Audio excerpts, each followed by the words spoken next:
David. So I want to thank everyone for coming. I cannot thank David and Don enough for doing this. We thank Pro Photo Daily, Epson Photo Shelter, and American Photography. And with that, I give you the astronaut, Don Pettit. I'm thrilled to have you representing NASA tonight. So, Don, say hello, share your screen, and off we go. Okay, how can you guys hear me okay? Yes, we hear you fine. Okay, and let me know during the presentation if for some reason you guys can't see it, and we'll figure out what the problem is and go on. So I'm going to share my entire screen. There you go. Okay, and now I'm starting PowerPoint, which can be a dangerous thing to do. Okay, can Okay. you can you guys see it says techno stories from space? You're all terrific, Don. Okay, and as David talked about, and something that I've learned from running across these photographers that work for this institution called National Geographic, um, photographs tell a story, but there's a story behind every photograph. And so what I'm going to do is I'm going to show some pretty pictures. I'll tell you a little bit about what they are, but then I'll tell the stories behind the pictures. Now, this this is a picture of my home away from home. It's an International Space Station, and it's an amazing machine. It's a research laboratory. It's specifically designed for a microgravity environment and to look at physics and chemistry and human health in a weightless environment. What happens when you're in a long-term weightless environment? There's also great opportunities for observing Earth and taking a whole variety of photographs. And here's an example. We've got this collection of 7 windows that are defined that set up a hemisphere. And this is the kind of view that you have from those windows of Earth. And this is taken with an 8mm f2.8 Nikkor fisheye lens so that you see the full 360-degree view of Earth. Now, And Don, when you first see these images coming, how does that affect you? um, wow. Well, one, I think this is the inner photographer. Your first thought is, wow, this is a real cool phenomenon. This is amazing. I want to capture it on film so I can share it with everybody else. And I think that's my first innate feeling is this is amazing. I want to capture it. I want to share it with everybody on Earth that doesn't get a chance to go into space. And with that comes, I mean, obviously, a lot of weight, a lot of responsibility. Um, how do you make sure that you got that shot right? Uh, it's called shooting on bracket, checking it out and shooting it again and again and Okay. again. And if you don't get it right that time, rest assured in 90 minutes you might get another whack at it. So Mm, okay. in orbit, I like to say there's orbital karma. What goes around comes around, and you'll come around again eventually in orbit, and you'll be able to get another whack at taking a picture of something. You now have changed what comes around goes around in all of our minds. We never thought of it that way, but I know for myself, it'll never be the same. I'm sorry. Okay, good, and please keep asking questions Okay. as we go along, because again, it's all part of storytelling. Now, this picture that you're looking at, again, it's an 8mm uh, fisheye f 2.8, and it's taken during orbital sunrise or sunset. I can't remember right now. They all look alike from orbit. Um,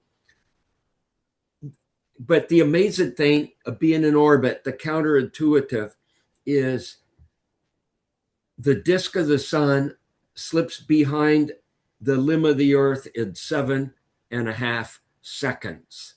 On Earth, the half a degree disk of the sun takes 2 minutes to set. And then we have an atmosphere that makes what we call twilight. There's dusk, there's dawn. And on orbit, there's none of that. You're exoatmospheric. And when the sun sets, remember 7.5 seconds, you go from bright noontime like illumination to full pitch black, black, black. And that takes a little while to get used to. Now, here's a picture of me set up in the cupola for photography. And some of the windows, I've got at least 4 cameras in the windows, and I've got shrouds up to keep reflections from going on. But I'm going to click, and this will be a video. It's 7.5 seconds long, and it goes from bright sunlight like you see here to full dark. So here I go, click.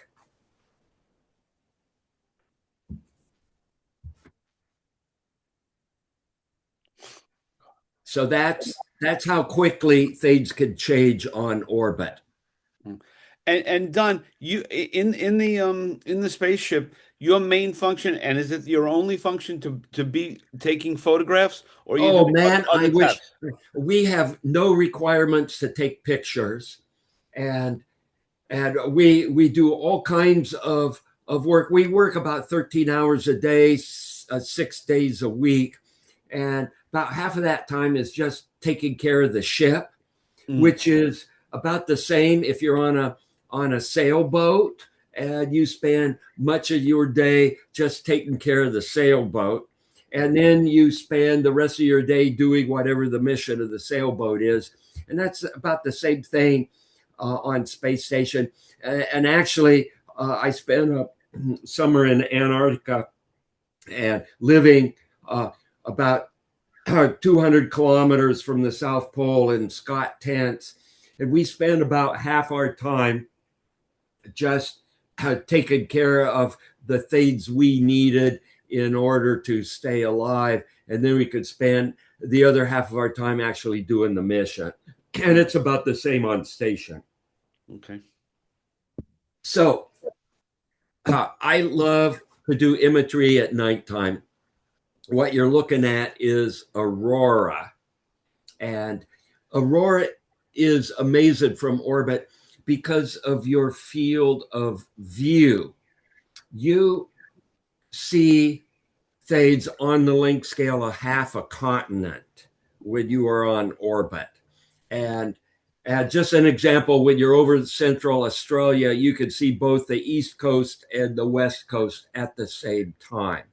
And this gives you a different perspective than when you have feet on the ground, or you're climbing on a mountain, or you're in an airplane. And it's a complementary perspective to any other imagery that you might do, either from airplanes or on the surface of Earth. So all the data, all the imagery you collect, it just helps tell a bigger part of the story.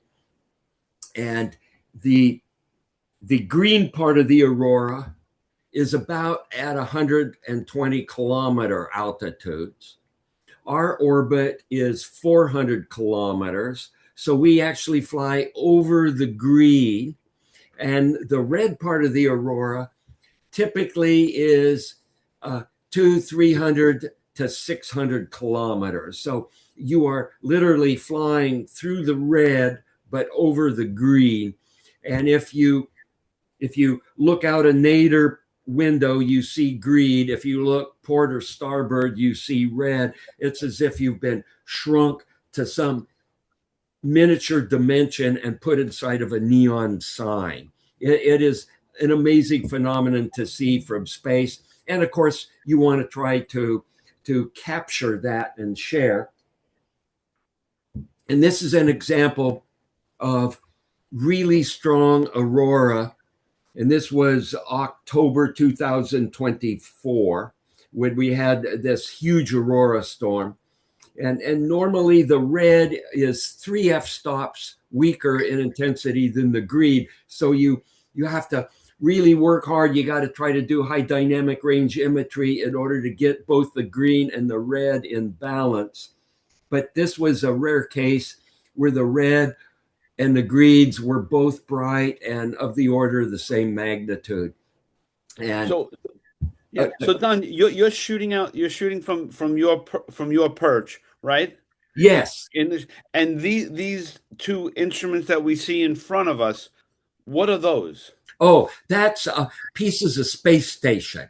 So, and both of those pieces happen to be part of the Russian segment, and they're hanging down, down. They're hanging on the nadir side of space station, and the thing in the darkish thing on the upper right is actually the Soyuz spacecraft that I came to space station on, and I actually came home in. The whitish modules are actually part of space station, where the Soyuz spacecraft comes and goes with various crews. Uh, the white parts that you see there with solar panels and robotic arms, those are actually part of the space station structure. And when you use the term nadir, what does that mean? That means you're looking down at Earth. So Okay. just we kind of use ship terms. There's Yeah, port and yeah. starboard, and when you're inside, there's deck and overhead. But if you're looking out a window, it's nadir, which means you're looking down, or zenith, which means you're looking straight up. Okay, so I don't know if anyone else knew that, but I didn't. Okay. Oh, okay. Yeah, yeah. Please correct me if I start to use No, no. terms like this. Yeah, it's Um, not correcting, it's yeah. understanding. So Okay. this aurora storm happened uh, in the evening one time. It was after a long day. I was dead dog tired. And I made a mistake. I said, let me take one more peek out the cupola windows. And that's that collection that makes this hemispheric bubble that looks at Earth. Uh, I thought, let me just take another peek. And I looked out, and there was this auroral display. And this is a kind of aurora that maybe happens once, maybe twice during your whole 6-month increment. And it was such a spectacular display. I grabbed camera and started to shoot.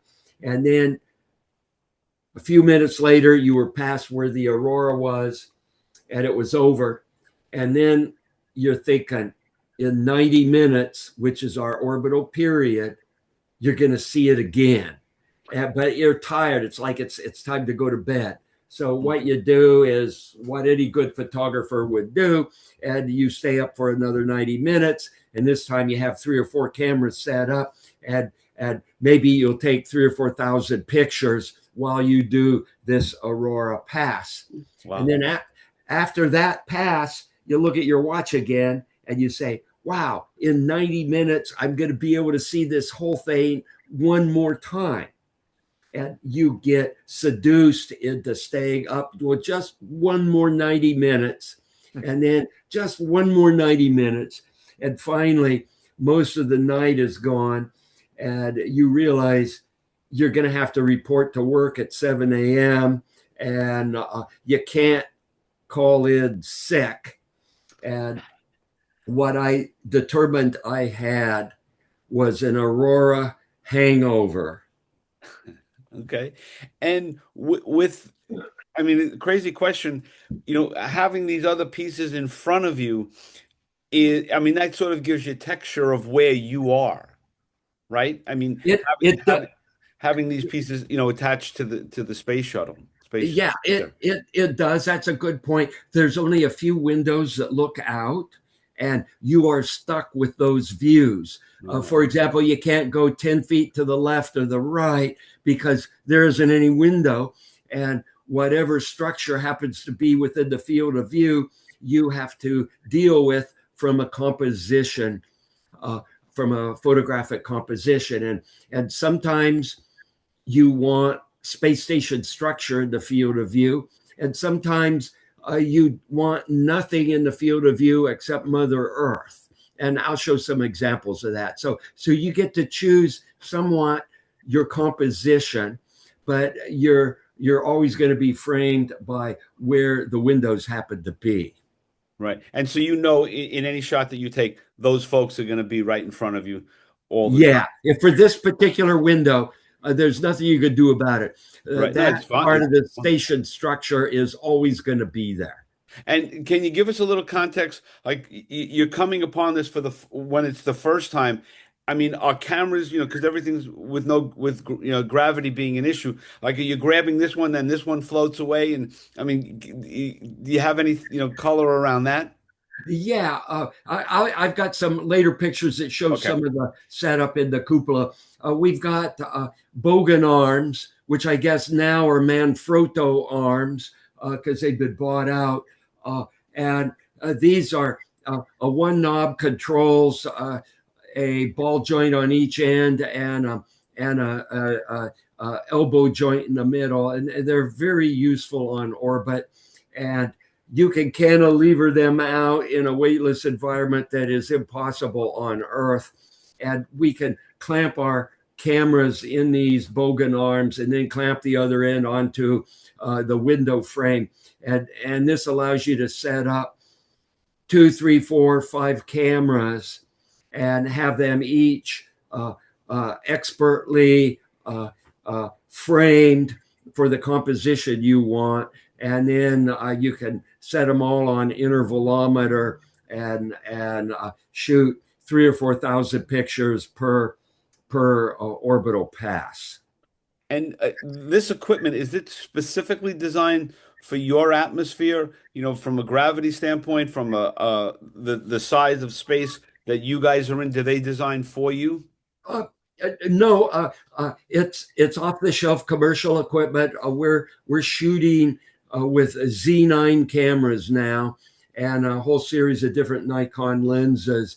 That's what NASA has gravitated to, and we do have custom firmware that NASA has asked Nikon to modify for the use of the cameras, and the primary change is in the image numbering system, so that we don't get two images with the same number, because we'll shoot tens of thousands of pictures each with we've got 14 Nikon Z9s on orbit now. And so you get tens of thousands of pictures coming down weekly, and you don't want any of them to have duplicate serial numbers or image numbers. So so that's an example of NASA requesting special firmware mods for the cameras that we fly. But otherwise, they're just standard Nikon off-the-shelf cameras. And the amazing thing is we could take these cameras out on spacewalks with nothing more than a little thermal garment that goes over the outside. But the cameras are subjected to the hard vacuum of space, and they just continue to work as if they're inside. It's amazing. And so you contact B&H and B&H delivers, right? That's when you say off the shelf. It's pretty cool. Yeah, they're off the shelf, and I don't know where NASA buys the cameras from, but all the camera equipment, it's basically whether it's a lens or a camera body. And we've got the D5 cameras. We still have a few of those on orbit, but they're generally replaced with the Z9 cameras now. Okay. All right. Continue. Great. Now, here's a video of flying over the green aurora. So you can see a little bit of the Soyuz spacecraft to the left-hand side, and I'm looking like I'm having some internet trouble here. I'm not sure whether it's playing smoothly, but this is flying over the green aurora, where the red aurora is at your orbital altitude, and the green aurora is something that you fly over. Okay. And then I think we've all seen these time exposures like this. This is taken in the San Francisco volcanic field outside of Flagstaff, Arizona. And we go there now for our lunar surface training for flying the Artemis missions. And everybody in the office now is starting to do lunar surface training in preparation for the lunar landings that are coming up. And this is a classic time exposure where you put a camera on a tripod, and because Earth is rotating, the stars are moving around the North Pole. And I did the same thing on station. And here is what you see when you do the similar kind of time exposure on station. However, the physics involved in this is different than on Earth. What looks like should be the North Pole that thing is turning around, that's not the North Pole at all. That's a projection of our pitch axis into space. And the stars go in circles similar to Earth, but not due to Earth rotation, but due to our orbital motion. You can see the limb of the Earth, and cities are streaking by. The white dots are individual thunder lightning bursts, and that represents a time history of a single thunderstorm as it goes flash, and then there's orbital motion, and it goes flash again. So you've recorded the time history of a single storm. And that glowing green thing that kind of looks like a slice of key lime pie laying on the edge of Earth, that's our atmosphere.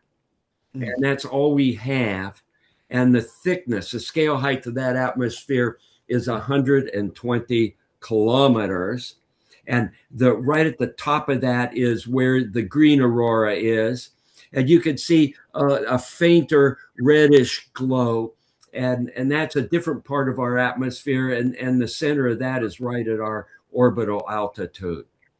And there's a lot of phenomenology that's recorded in a picture like this. I could talk about one picture for a half hour, and I won't subject you folks to that. I'll move on. But in these time exposures, and this is about a 30-minute time exposure, and it's composed of multiple 30-second shots that have been stacked using Adobe Photoshop. So, Don, I mean, at some point, would you see something different, like a meteorite shooting by? How would that register in an image like this? Oh, good question. I think I have one that shows a meteorite, certainly other satellites, and you will see streaks going in directions different than the stars. And I do want to point out, you see the cities streaking by, and you see that there's a little break, a little dark break, and then the city motion goes on, another little dark break, and a dark break, and a dark break. That happens, that break is caused by the right time to disk for the Nikon cameras. Explain that again, Don?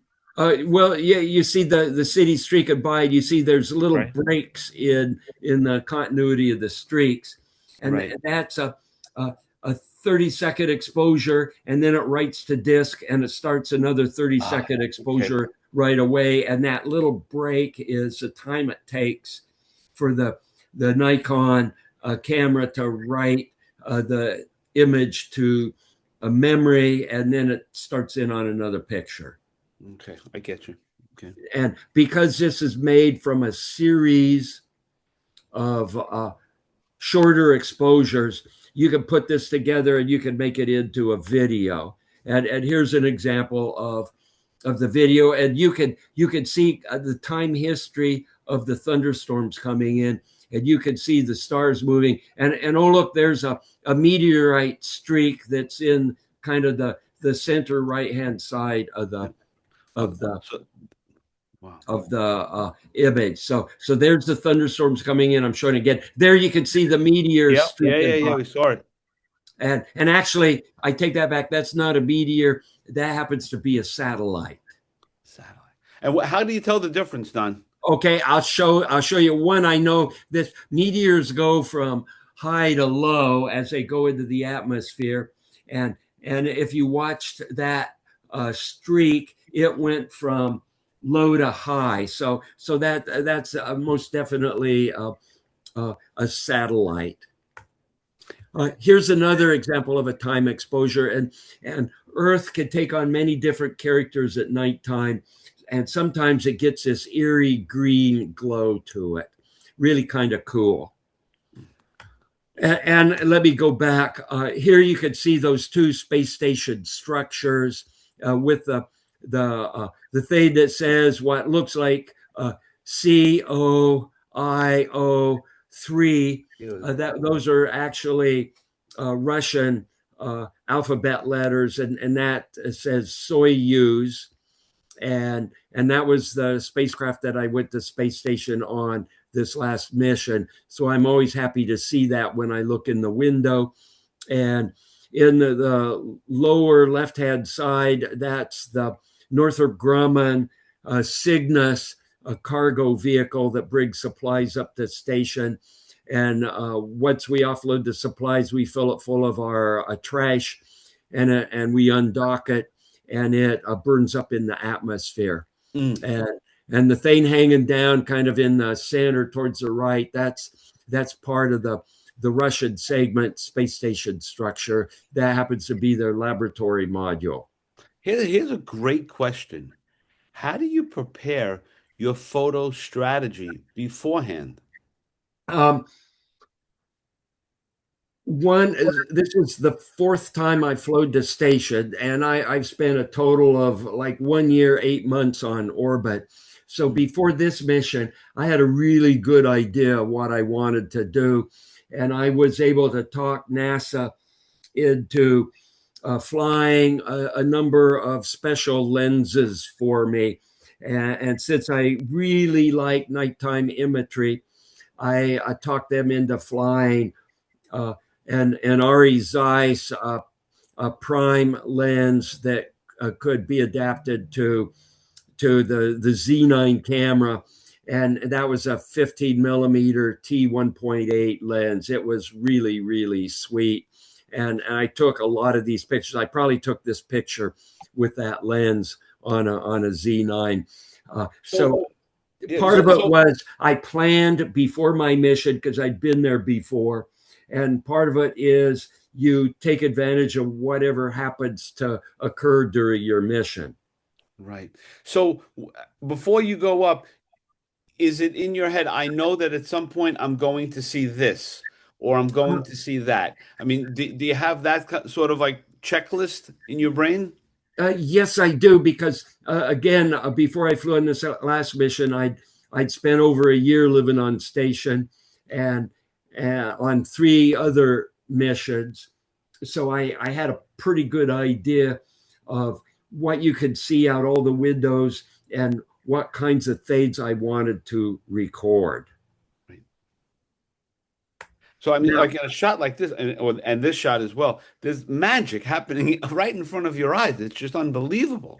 yeah, it is magic, and again, a picture like this, I could talk about the phenomenology you see for a half hour on one picture, Is, and you can see again cities streaking by. You can see the atmosphere on edge. You can see the wait a sun. second. Wait a second. Can you tell a city? I mean, Yeah, that may be a dumb question. Like, can you see Paris? I mean, can you know you what? can, and when they're streaky like this, unless you know your, can you see my little pointer moving around? Yes, yes, we Okay, can. great. I can point out things. So I don't know specifically what these cities are. I could look at the timestamps, go back to our state vector, and figure out where we were over Earth, and then I could say, okay, this is a major city. Look how bright it is, Right. and I could probably figure it all out. You can see right here that little gap. That's the right time to disk on a Nikon Z9. Uh, and this right over here, that thickness, that's our atmosphere. That's 120 kilometers, and that's basically all we have. And depending on where you are over orbit, it could be green, it could be a yellow like this, it could be kind of a burned umber. And then this faint red region, that's a high altitude region. The center of that is right around 400 kilometers, and that's our orbital altitude. So again, we're flying through this red. We're looking down at the atmosphere when we look downwards, nadir towards Earth, and the view of the limb of the Earth. And this is one of my philosophies. You can get a telephoto lens and take pictures of cities, the pyramids, the Great Wall of China. You can get all of these 800 millimeter to 1200 millimeter telephoto lens pictures. They're really cool. And then you realize after your mission that you could have gotten a better picture by downloading something from Google Earth. And one of my philosophies, and this was learned after my first mission, is concentrate on orbit, that sort of compositions and views that you cannot get any other way. You need a human in the loop to get a view like this. And it's wide angle, limb of the earth kinds of imagery that satellites can't take a picture like this. Maybe they could if we specifically put a satellite up to take pictures like this, but satellites are generally designed for Earth reconnaissance, and they're not designed to take either pictures of this kind of natural phenomenon or this kind of human interest pictures. So, how do you set your exposure? Oh, for this, for this,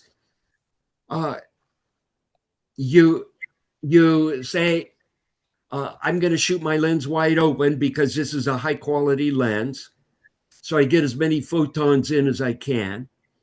And then you say, what is the highest ISO I am comfortable using? And I don't like to shoot higher than 6400 because higher than that you get more noise, and then you're cutting down your dynamic range. And so if you say I'm shooting as fast as my lens is, which in this case would have been a T1.8, which is approximately equal to f1.4 for this lens, and you set your ISO at 6400. Now the only thing you have to mess with is your shutter speed. And since I wanted this to be a time exposure, I would set the shutter speed to something around 15 to 30 seconds. And with the idea that I was intending to stack these and make a longish time exposure. Let me also point out that here where the pointer is, the stars are going in fairly tight circles. But notice in your velocity vector, this is a direction of motion. The stars are going practically in straight lines. And that's part of the geometry of being on orbit. Okay. Cool. Now, look at these. What are these little things here? They look like flying saucers or something going on in the picture. And notice that they're close to the sunrise. This is a rather new phenomenon. These are Starlink satellites, and plus or minus 10 degrees from the sunrise or sunset, you will see dozens of these every sunrise and sunset, and they will be flashing, and they will be sometimes as bright as the planet Jupiter. And they're awe-inspiring when you see them at first, and then you realize that these guys are changing the whole natural landscape of being not only in orbit but also on Earth. So, for better or worse, we all want our connectivity, and this is part of the consequence of having connectivity wherever you happen to be on Earth. And again, And you can see where I'm pointing here, this thickness that I'm moving the pointer. Again, that's 120 kilometers. That's the thickness of our atmosphere. a couple of questions.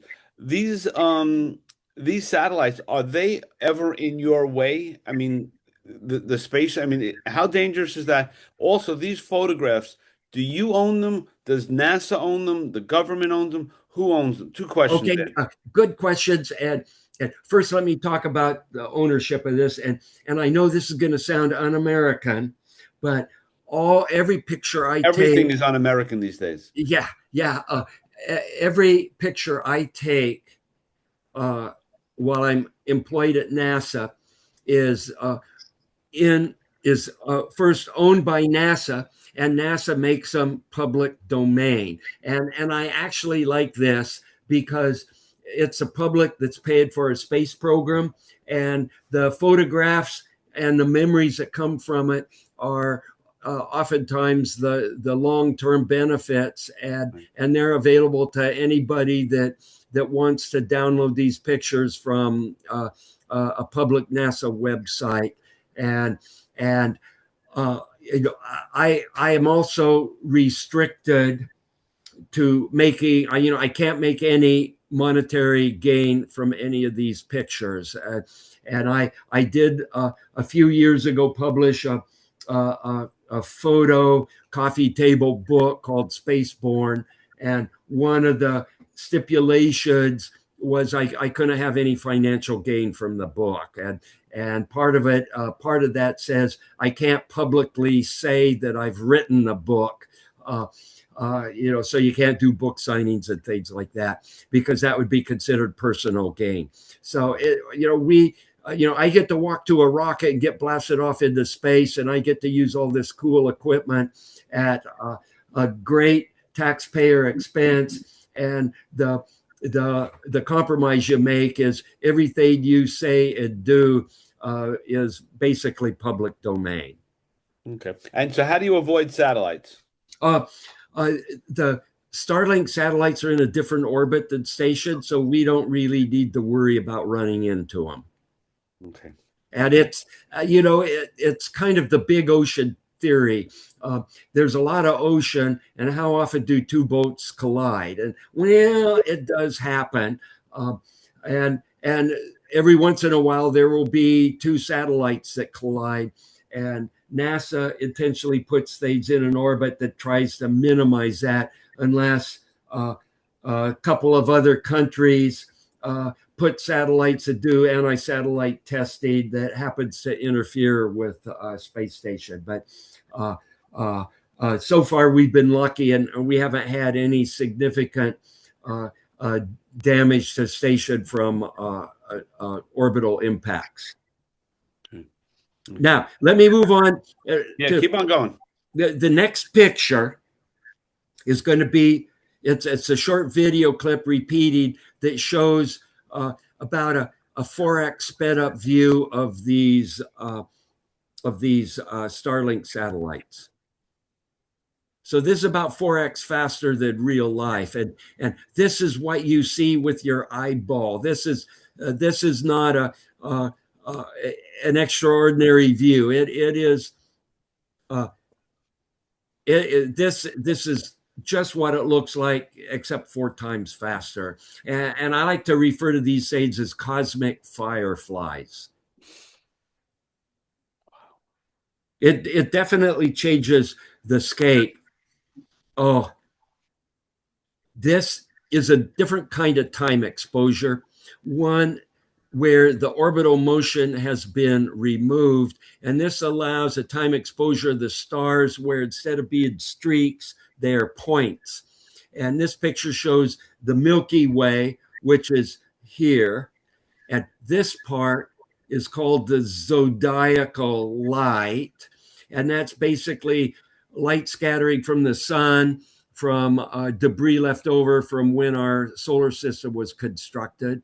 These are Starlink satellites. Here is the soon to rise sun. Here's the atmosphere on edge. And in this case, it looks kind of this burned umber. There's more cities streaked by. There's a lot to see in this picture. And this was a really difficult picture to take and only possible on my last mission because of the star motion. And this motion here shows stars streaking because of your orbital motion.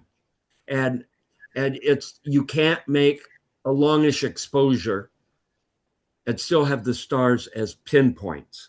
So what I did on this mission, and this gets to when you were asking about pre-planning, here's a setup in the cupola. I had some friends at RIT, Rochester Institute of Technology. We sat and talked, and they made this clockworks for me. And this is a wind-up clock, and it's wind up so that it's really, really simple and passes NASA's safety. And I flew this in my personal effects. And this clock, the output shaft turns once every 90 minutes. So it rotates at your orbital period. And then you clamp it. Here's these bogan brackets. You clamp it to the basically window frames. And then on this part here that rotates, I've got another bogan arm here. And then here's the Z9 camera. And I think this lens is the 24 millimeter f1.4 wide angle. And then we're set up. This is a daytime photo, getting ready for nighttime. We're set up in the cupola. You've got these windows with views of Earth. And then you're going to need to put shrouds over the windows to keep internal reflections from reflecting off of the window panes. And with this wind-up clock, as station would move in one direction, the camera would move in the opposite direction at the same rate. And this would allow you to do a time exposure where the stars are stationary.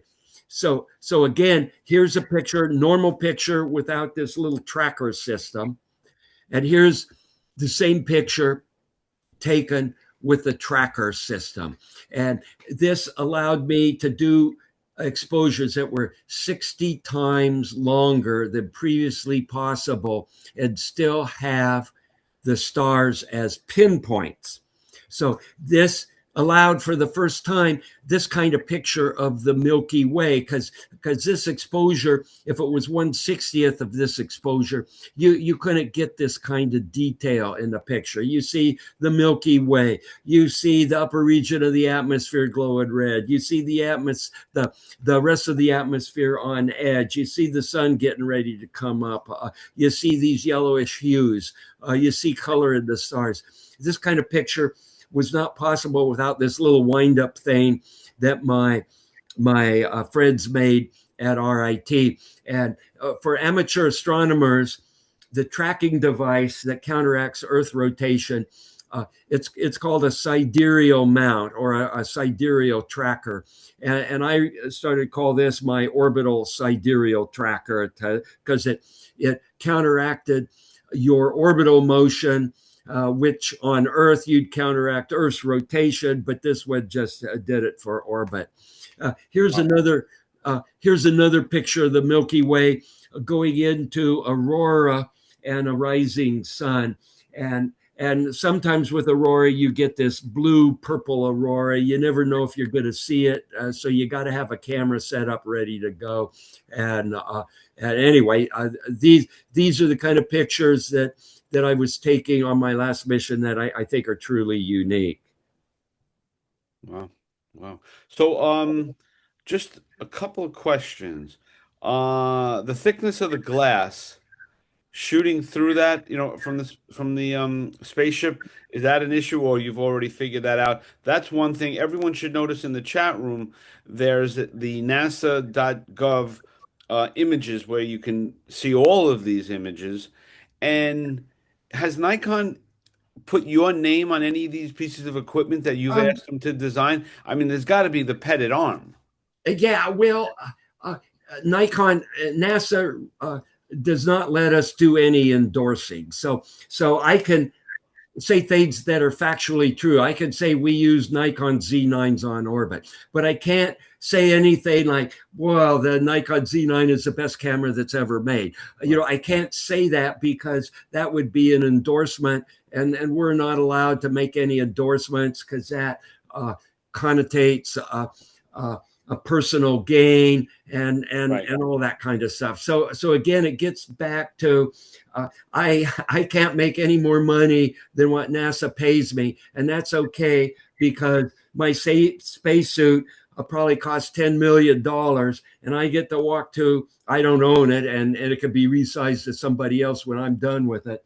But I get to walk to a launch pad and get blasted off into space and get to have these amazing experiences with NASA equipment, and then I could come and talk to you all about what happened. So it sounds un-American, it sounds anti-capitalism, but we're in the astronaut office kept under pretty tight, what should I say, legal financial rules to keep graft and corruption out from the astronaut office. That's a good idea. It is. It is, and it's a fair trade. It really is. Now, this picture. Oh, and now I'll get back to the windows. So let me go back to. But we do have to move on though, too, Don. Oh, okay. These windows are a stack of 4 windows, and the 2 pressure panes are 30 millimeters thick each. And then there's a scratch pane so astronauts don't put their nose prints on the pressure pane. And then there's a debris pane for micrometeorites.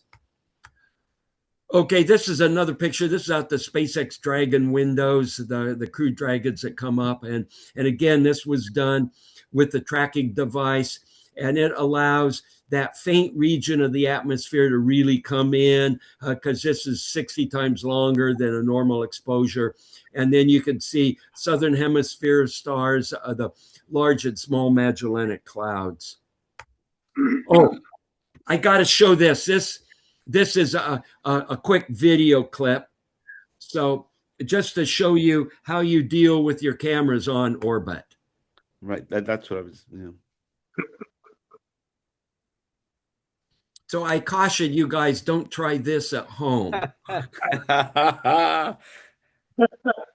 So at different altitudes, would they drop quicker or stay up longer? I mean, how does that work?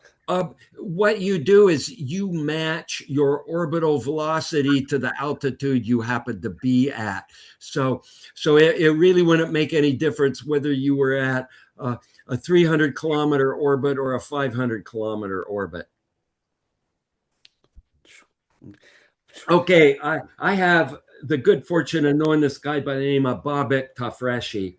Wait, do you feel, is there a threat to the Starlink satellites? A threat to him from? No, do you feel a threat from all of these Starlink satellites? No. Okay. No. This is a good colleague of mine, Babak Tafreshi. He's a world-class astrophotographer, and we've known each other for 20 years. And he made this suggestion before a flight. He said, let's coordinate via WhatsApp, and we can text from station via WhatsApp. And he said, let's coordinate, and so that when you are overhead where I happen to be on Earth, let's do a synchronized photograph. And we came up with this whole series of photographs that we call from above and below. And this is an example where we took pictures. We both took pictures of this comet that was visible at the time I was on orbit. And this is a comet that has the name C 2023 Alpha 3.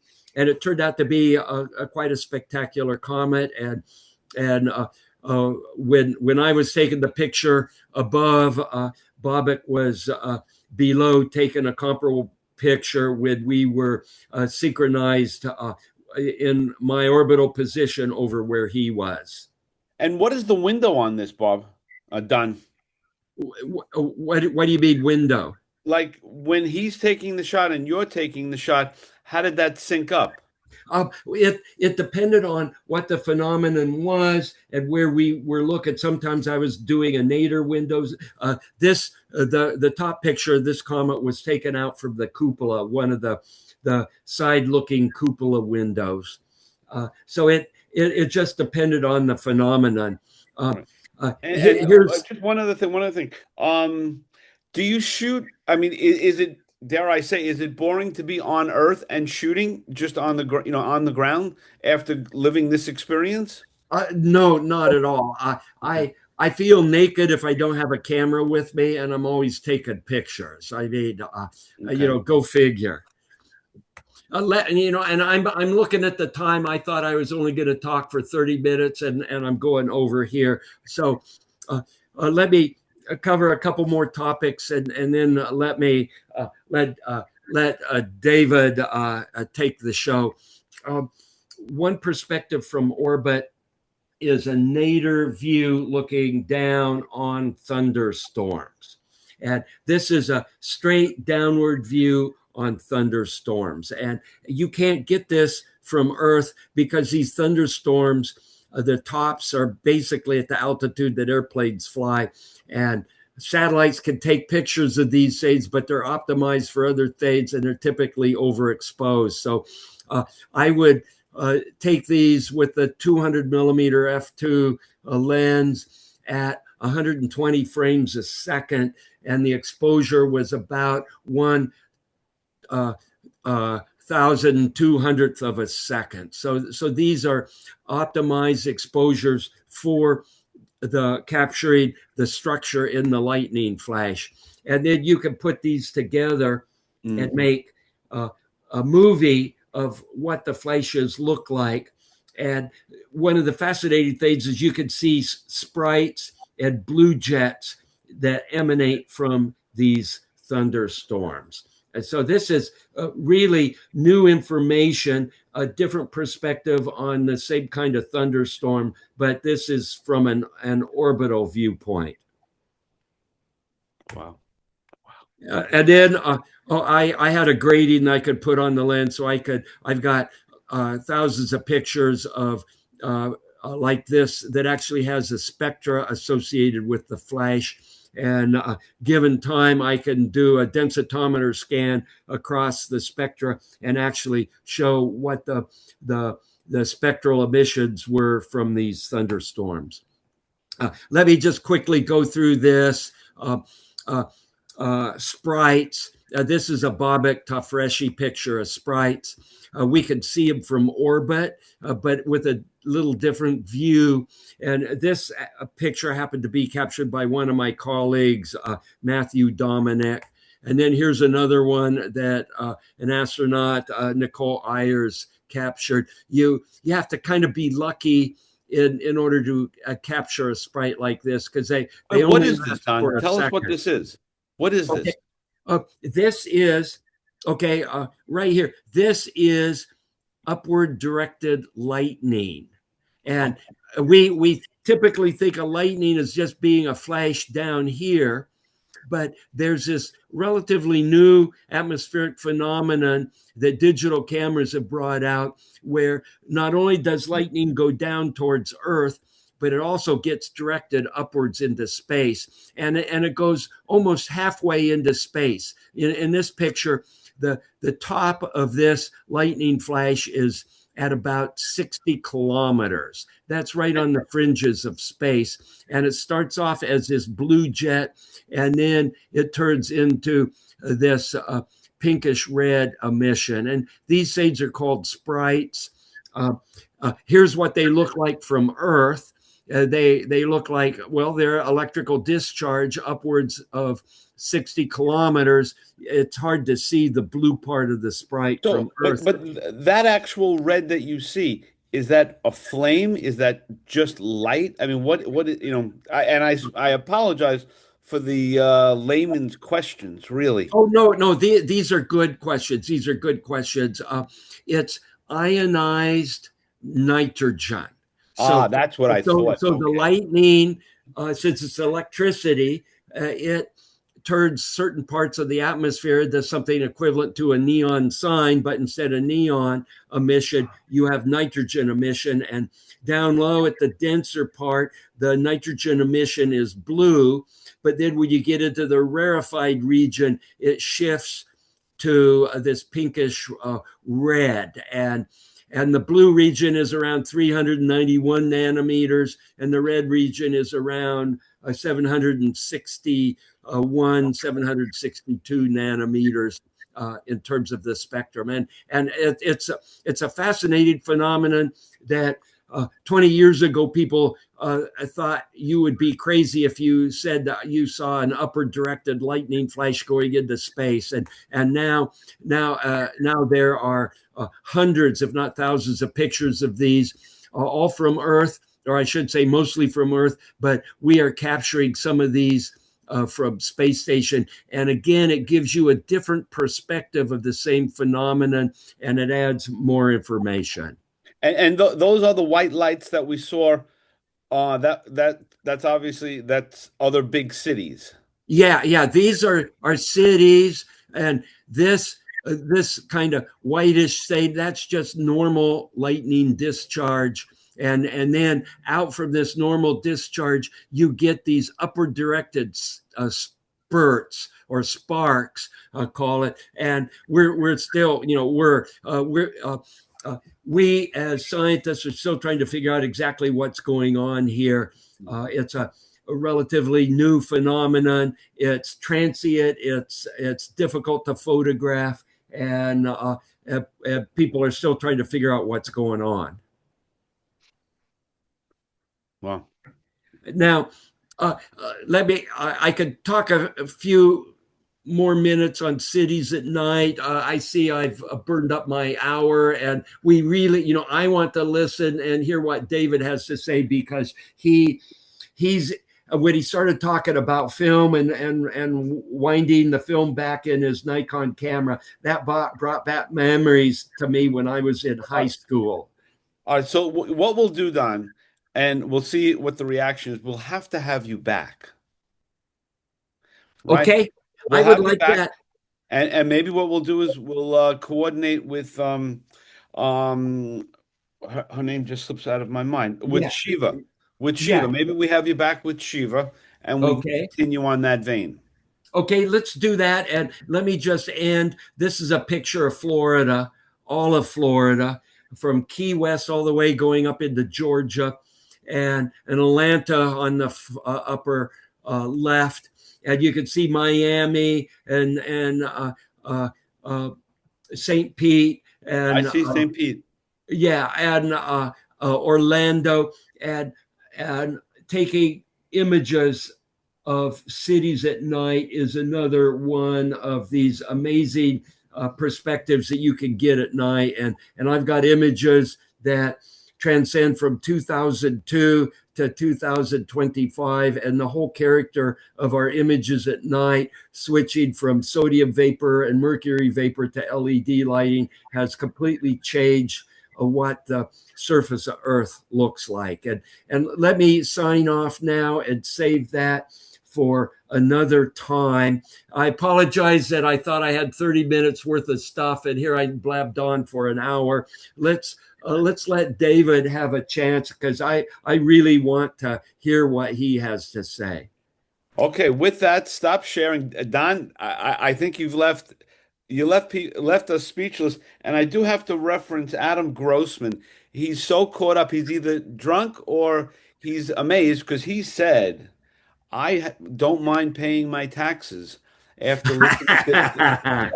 listening to this chat. And I'm going to assume it was more about the images and not about if he's drinking anything. Oh, So, okay. Well, just make sure you pay your taxes on time, so that next time there I you go. fly, I could bring another series of lenses with me. All right, there you go. Adam will have to go into the chat room and give us his what's going on. So thank you very And much. I will mute myself, and I really want to hear David talk. He muted himself and he continued to talk.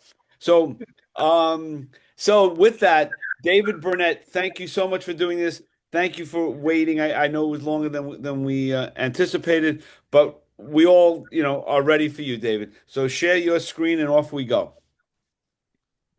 Wow. Share that one.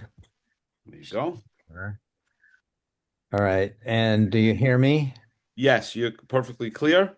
I mean, I'm like the freshman comedian coming in after George Carlin. This is this is really that stuff was so fabulous. And what I find kind of interesting is like there were no pictures of your colleagues up there. This was really being the geographical photographer at the highest level, and it's really stupendous. I was one of those people that applied for the journalist, the briefly held, and then after Challenger, it went away, the journalist in space program, which was the idea was to whittle it all down of all these great talented people, and pretty sure I wasn't going to make it, but I applied anyway. Go Having go to full screen, David. Okay, how do I do that? Oh, let's see. Let's see here. Um, David, you Okay. start the slideshow and I'll go full screen.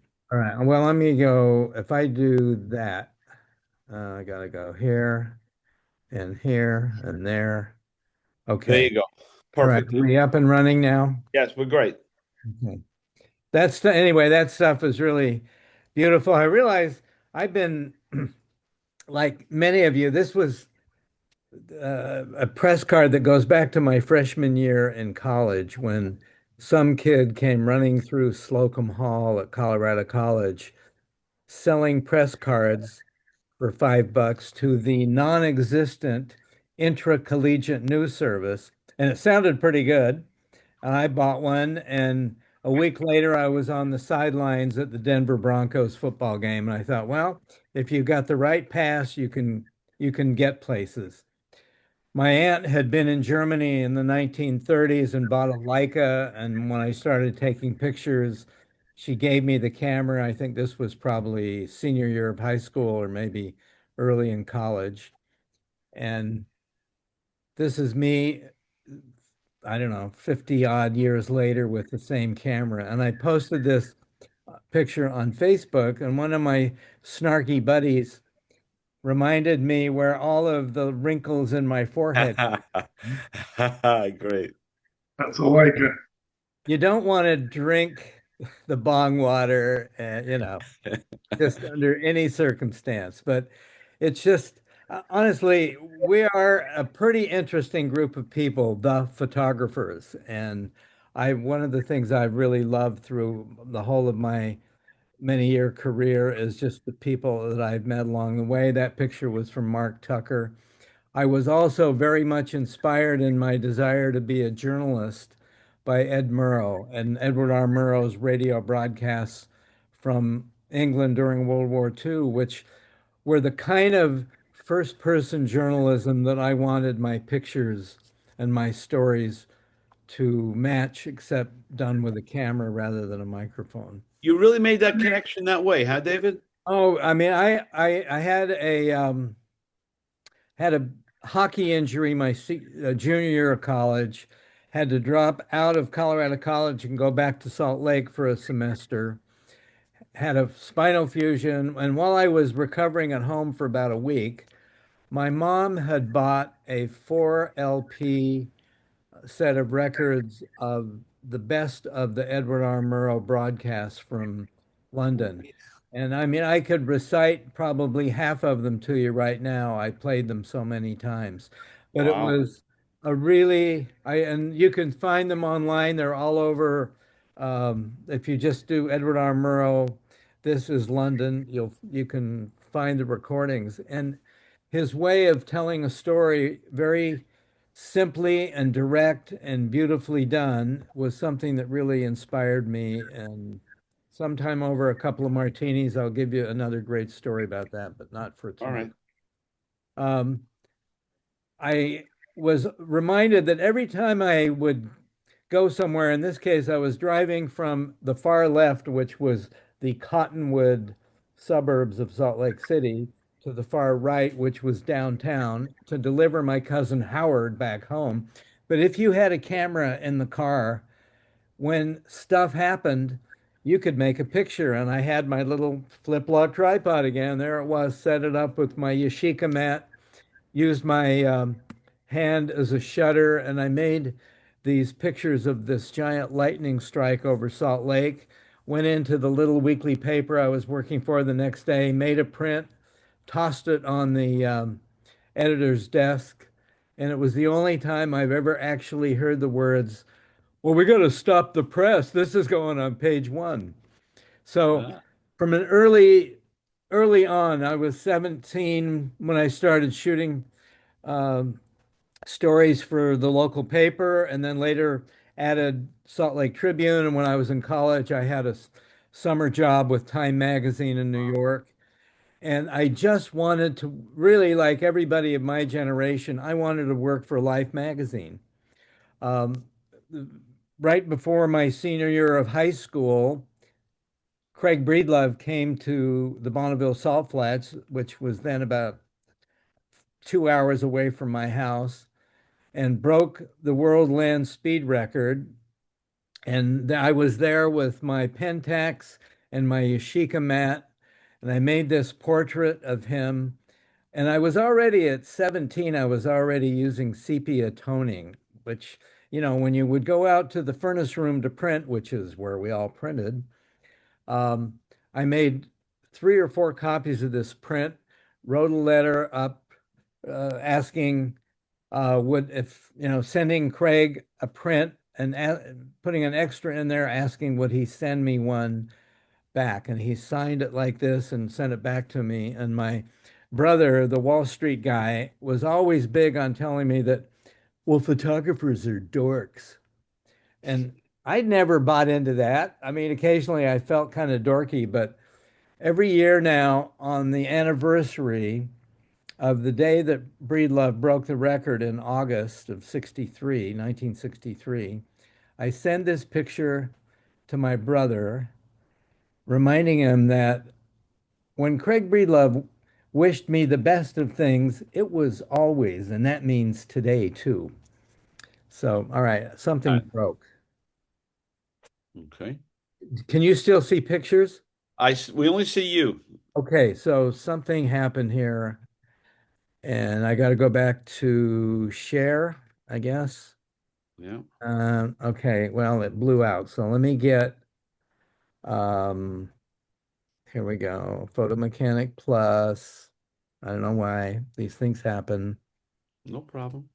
And we're gonna go to male production. No, that's not it. Uh, that one is it. Okay, and there you go, and there you go. And maybe that gets us there. And let me try and catch up. Sorry about that. That's never happened before, but of course, nothing's ever happened before. Anyway, this was when So I, we still don't see the images, Dave. oh, We're come still on. seeing Okay. you. Sorry, I'm sorry. Share. Oh shit, where did it go? Um, all right.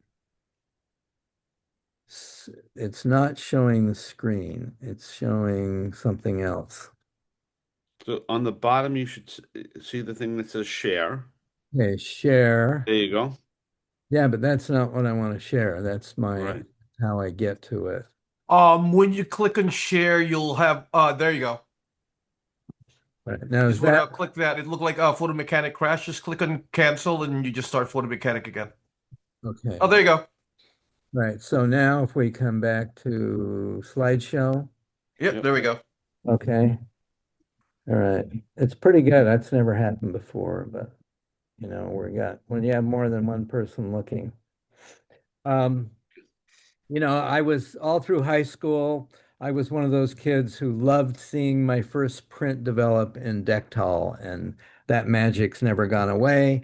Even when I bought a red filter and a Spirotone Cross Star filter and went out to the Miami airport to shoot planes landing uh, at the airport just because it was a bike ride away.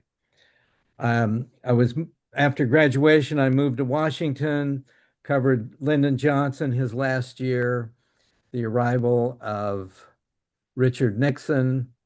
And then after a while, I was apparently getting too many little jobs from Time magazine and taking rice out of the bowls of many of the regulars. And they called New York, and without ever telling me this for 20 years, I didn't know it.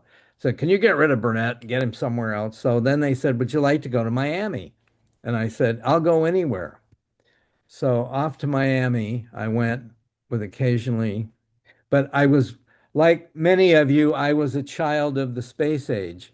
And this is actually a picture I shot at the UN about 3 o'clock this afternoon of the original replica of the Sputnik 1 satellite, which was launched in October 1957, in which I remember the families driving home from Yom Kippur services and hearing on the radio that the Soviets have launched an Earth satellite, and people were listening to the beep beep noise and stuff.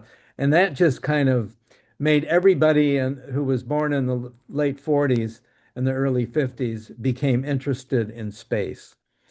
And when I got to Miami, I was this was just in the spring of '69, and um, Time magazine wanted to do a story which they were slugging engineer syndrome, which was the fact that with everybody working overtime and overtime and then more overtime, these engineers working 100-hour weeks, families were having a lot of stress and everything was kind of crazy, but they were racing to try and get the Apollo moonshot going. And I happened to be there in for the Apollo 10, 11, and 12. And I did these pictures, and I look back now, as I'm sure almost everybody who's been doing this for many years. This was one of the control panels in the launch room at Cape Canaveral. And I'm looking at these pictures, and all I can think of is like, why couldn't I have been a better photographer? And, I was 22, so that's a lot to ask of yourself, even when you're 22, I guess. But the story never really ran. Bits and pieces of it got picked up. But as you can see here in my little 3 by 5 inch loose leaf that I logged all the stuff that I was doing as a photographer. I mean, and see at the very top, Vince Lombardi, football coach of the Redskins, pre-inaugural DC. This was before Richard Nixon's inauguration. And at the bottom, the Saturn V, Apollo 10. Some pictures that I tried to find today, and I can't find them anywhere. I don't know where they are, but I had a kind of. So, David, I mean, this is something that, you know, you're told you have to keep a log, and that came naturally to you, Well, that, I was always been pretty bad at writing anything down. I've been a terrible note taker. but But this I is great, think that right? even the little notes that are in this book are like little bits of gold to me now. Yeah. I'm sure Jeff Smith would agree with you, right, Jeffrey? I see Jeffrey Well, I'm sure he would. There's no doubt.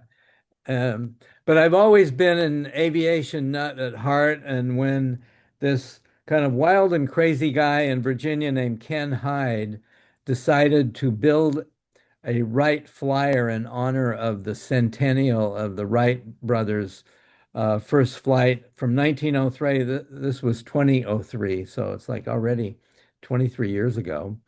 And I went out one day just to see the glider, and they had a glider that they would tow with a Jeep. And it was watching this thing finally get off the ground was like a little moment. It was so quiet because it was towed very quietly, and you just see this beautiful glider take off. The day that they tried, December 17th, which was the first day of the first flight, it was muddy and rainy and terrible in Kill Devil Hill 100 years later.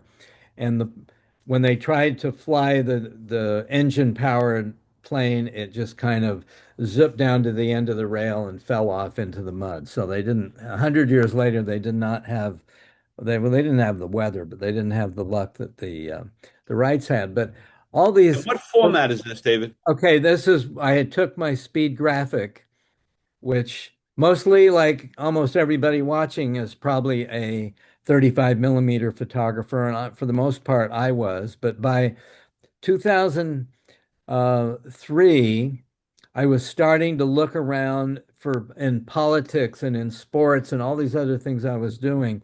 I wanted something else other than just my Canon. I was shooting Canons in those days, and I think I had it was before the 5D, so I still had like F1s and then the really fast motorized super duper F1s and an AE1. I ran through all the Canons and eventually uh, went to the 5D Canon digital camera, which I had up until I changed over to Sony in 2017, and that's what I use now. But I still schlep a speed graphic 4x5 now and then because to me it's just it all came out of the fact that in 25 years ago, 30 years ago, um, we were all shooting with very good cameras and like a 16 to 35 and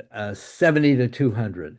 And everybody had, if you went, and I was living in Washington those days, if you went to almost any event, went up on the hill, um, anywhere you would go where there would be a bunch of photographers, almost everybody had the same gear. And of course, everyone sees the world differently and the visions are different, but the gear was almost exactly the same. There were a lot of 1635s and a lot of 70 to 200s, and then a bunch of like 20, not so many 2485s. There were a few of those. Sometimes you just have an 85 prime lens in the middle there. Um, but from that, I had bought a speed graphic, uh, an old speed graphic, almost as old as I was, when they were cleaning out a closet one day. Then I was home in Salt Lake City at the Salt Lake Tribune, and I gave him $200, where I probably was overpaying. But I had this 4x5 camera, and I wanted to try and push myself to discover some other way of shooting the same old thing rather than just shoot this with with the 1635 as it went by, or maybe on 70 millimeter on the longer zoom. I wanted to force myself to try something else. And that's when I really started shooting 4x5. I then rediscovered and this is before the internet was really being the internet, discovered on a bulletin board called graflex.org. Somebody mentioned the existence of the Aero Ektar, which was um, the high-speed lens on aerial reconnaissance cameras that Kodak made for the Army, Air Force, in World War II. And they were turning up all over the place, even on 35 millimeter cameras, because it was a 178 millimeter f2.5. And so it was fast. And on a 4x5, when you're shooting at f2.8, it's a whole other world. So, I'm going back here to 1969, having been working in Miami now for a couple of months, and we're coming up onto the end of July, and it looks like Apollo 11 is going to go. And like my buddy from New York, the French photographer Jean-Pierre Lafont, who then was working for Gamma, I'd met him during the Nixon inaugural in January of 69. And we were both kind of like, well, what can we do that's different? Because, and anybody at Time Life, you were competing essentially with the likes of Ralph Morse, who did so many great reportage for Life magazine on the space program and on the astronauts. Like, well, uh, what am I going to do? So we thought, well, why don't we just do some of the hundreds of thousands? I'm not sure it was in the millions, but there were hundreds of thousands of people who came to Florida to see the launch. They brought their kids. They wanted their kids to see this incredibly historic moment. And then you had the hawkers, like a guy selling moon maps. I don't even know what a moon map is in 1969. Um, but he's selling them. And people were camped out on the edge of the Indian River in Titusville, where you had about a 8 or 9 mile view across the water, and there was the rocket ready to go. I mean, it was the place to be. And so the night before the launch, what could be more American than a square dance at the Titusville Mall? Pretty darn American event. Kids in a motel who were painting their plastic models of the Gemini astronauts. These kids, by the way, I did the math. These kids would now be on Social Security. And I don't know if it freaks you out, but it freaks me out when I realized that. This was a kid with a guitar hoping for a hootenanny that never happened. So, David, I mean, that's pretty interesting. Like you're coming there to see the launch, but you had the presence of mind to shoot everything else, which gives it so much context to the period of time, right? I mean, the square dancing, the kid selling the maps. Like, is that like a Murrow influence? Well, that's a really good question, and I would say probably subliminally that it was. It was like, what's the background? What is it? What does it look like? And how can I tell people what it looks like? And if you knew anything about cars, you knew this was like a '65 Chevy wagon. Those Right. headlight or those taillights rather, very indicative. And the cars were really a portrait of what the time was, as well as the clothes and what everybody was wearing. But this is how people were just pulling up to the edge of the water and camping out and little campfires, a few, trailers, but basically they were just brought their car and they're sleeping on the ground and they want to be there at 9:32 the next morning when the rocket's going to go. The grown-ups wanted to be there for their kids, and they absolutely did not want the kids to miss it because this was a seriously historical thing and it had been hyped up pretty good. If you remember that Apollo 8, a mere 6 months before, over Christmas Eve, when Frank Borman, Bill Anders, and Jim Lovell read from, I think it was uh, Genesis, as they came around the moon. And one thing I would say that I would recommend to everybody is NASA's done a great job of putting every launch, pretty much every launch, there is a recording, at the very least, audio recordings. And the famous picture that we know of the moon with the Earth rising behind it, taken by Bill Anders on the the first time the Apollo, and this is the first time any people had ever gone behind the moon and been shielded from the Earth by the moon. And you can hear all of the audio. It's pretty easy to find. Just Google it. And they come around, and you hear Borman say, "Okay, we're gonna spin around now." And they were looking back. They were looking out into the universe, and they spin it around and now they're looking at the moon in the foreground, and Borman says something like, "Wow, look at that." And they realize this is a pretty cool picture. And Anders grabs the Hasselblad and he tells Jim Lovell to bring him a magazine with color film. Come on, Lovell. And Lovell is like, "Yeah, hold your horses." And these guys are all in the command module, which is the size of a living room of a very small apartment. I mean, they're not really yelling. There's no need to yell, but they're kind of like, "Yeah, I really want to get this picture." And that picture that Bill Anders made, which sat behind Walter Cronkite's desk for the next, I don't know, 10 years. It was one of those amazing moments when you can hear him taking that picture and it becomes a picture that every one of us knows. So it's pretty awesome. The very Nice. early morning, very first light, this is probably like 5:30 in the morning. People are lined up and across the way you see the floodlights illuminating the tower. Um, we did say Apollo 11, right? Yeah, okay. Yes. Want to make sure that we're and some guy decided he's got the official Man on the Moon program. It was about as official as my notepad is. I mean, there's nothing official about the guy's program other than he said it's official. You got to give him credit. And I checked it out. This was a 1967 Ford Galaxy. Mm, This car was brand new, a year and a half before the launch. And that is the technology that got us to the moon. yeah, yeah, amazing. And this is the technology that meant that there was only one A women's ladies' room. restroom within like a mile. And nowadays, the women would take over the men's room until everybody got cut up, and that would be the right thing to do. Let me say, I've been in a number of places where that's happened.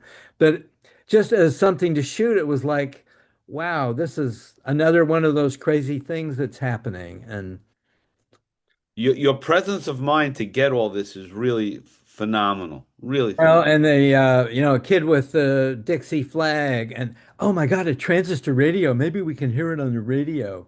I mean, they're just these little things that we look back on now, and now that everybody's got the entire world on your phone and never away from it, when you just see like the arrival of Confederate a flag. Mm.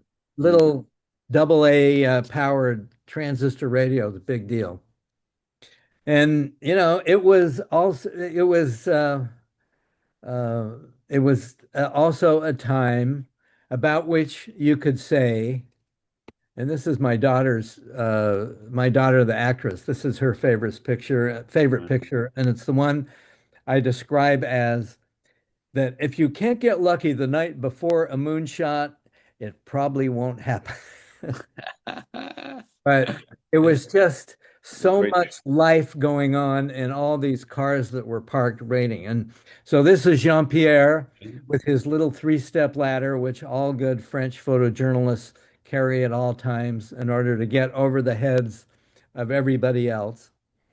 And we were wading out into the water, looking back at the crowds as the crowds were watching the launch.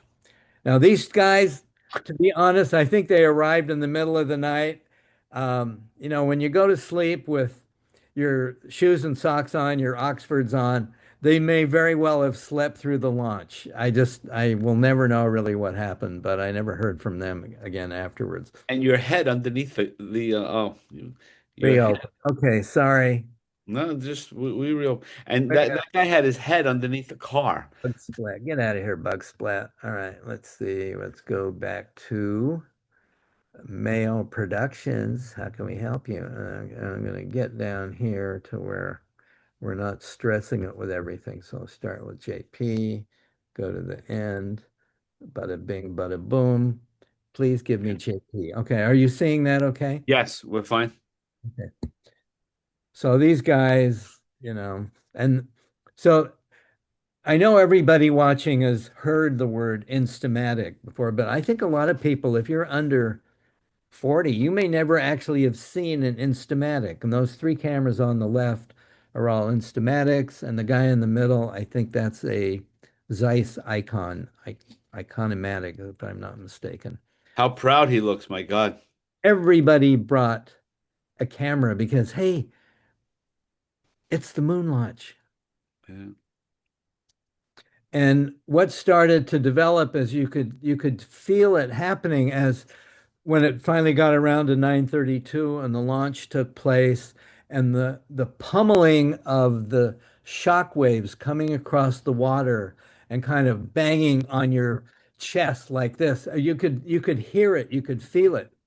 And everybody, because you're looking directly east at 9:30 in the morning, everybody kind of adopted this Apollo 11 hand salute in Mm, order to keep the sun out of their eyes. And in some ways, this is kind of my favorite picture of the whole. mine for sure. uh, I love that. I told you in Shajra. This is just it. Mm, yeah, I mean, it kind of really tells that story of not just the launch, but of the times that it took place. man. So I'm shooting along with JP and I. We're out in the water so we can look into the faces of the people. And I'm thinking, I'm not going to come all the way up here and not get a picture of the damn thing. And I turn around with my probably my 200, maybe a 300, and make a couple of frames just as the Saturn V clears the tower and a couple of birds flying by, thinking, what the heck is that? Because I'm sure the birds were a little upset by it all. But like there it is. That's really what it looked like from where we were, those, I don't know, 8 or 9 miles away. So the stuff goes to Time Magazine. JP and I, after it's over, we get in the car, we drive to Orlando, we ship the film to New York. This was how I shipped it. And And when you say shipped it, David, is this like giving it to somebody? no, this actually I think was God, 69. I think it was before Delta Dash, but there was some way that you could go to the airline and they could have somebody pick it up at LaGuardia, and Time Incorporated had a company called VT Mancusi that they worked with, and these envelopes would all get marked with hold for Mancusi, and Mancusi would hear about it, and one of his guys would go probably on an, I assume, a motorcycle, go to the airport, pull up, say, "Hey, you got anything for Mancusi?" And they'd hand him the envelope, and it would get driven downtown. And that was for all those years. For 50 years, I was shipping film and hoping it would arrive.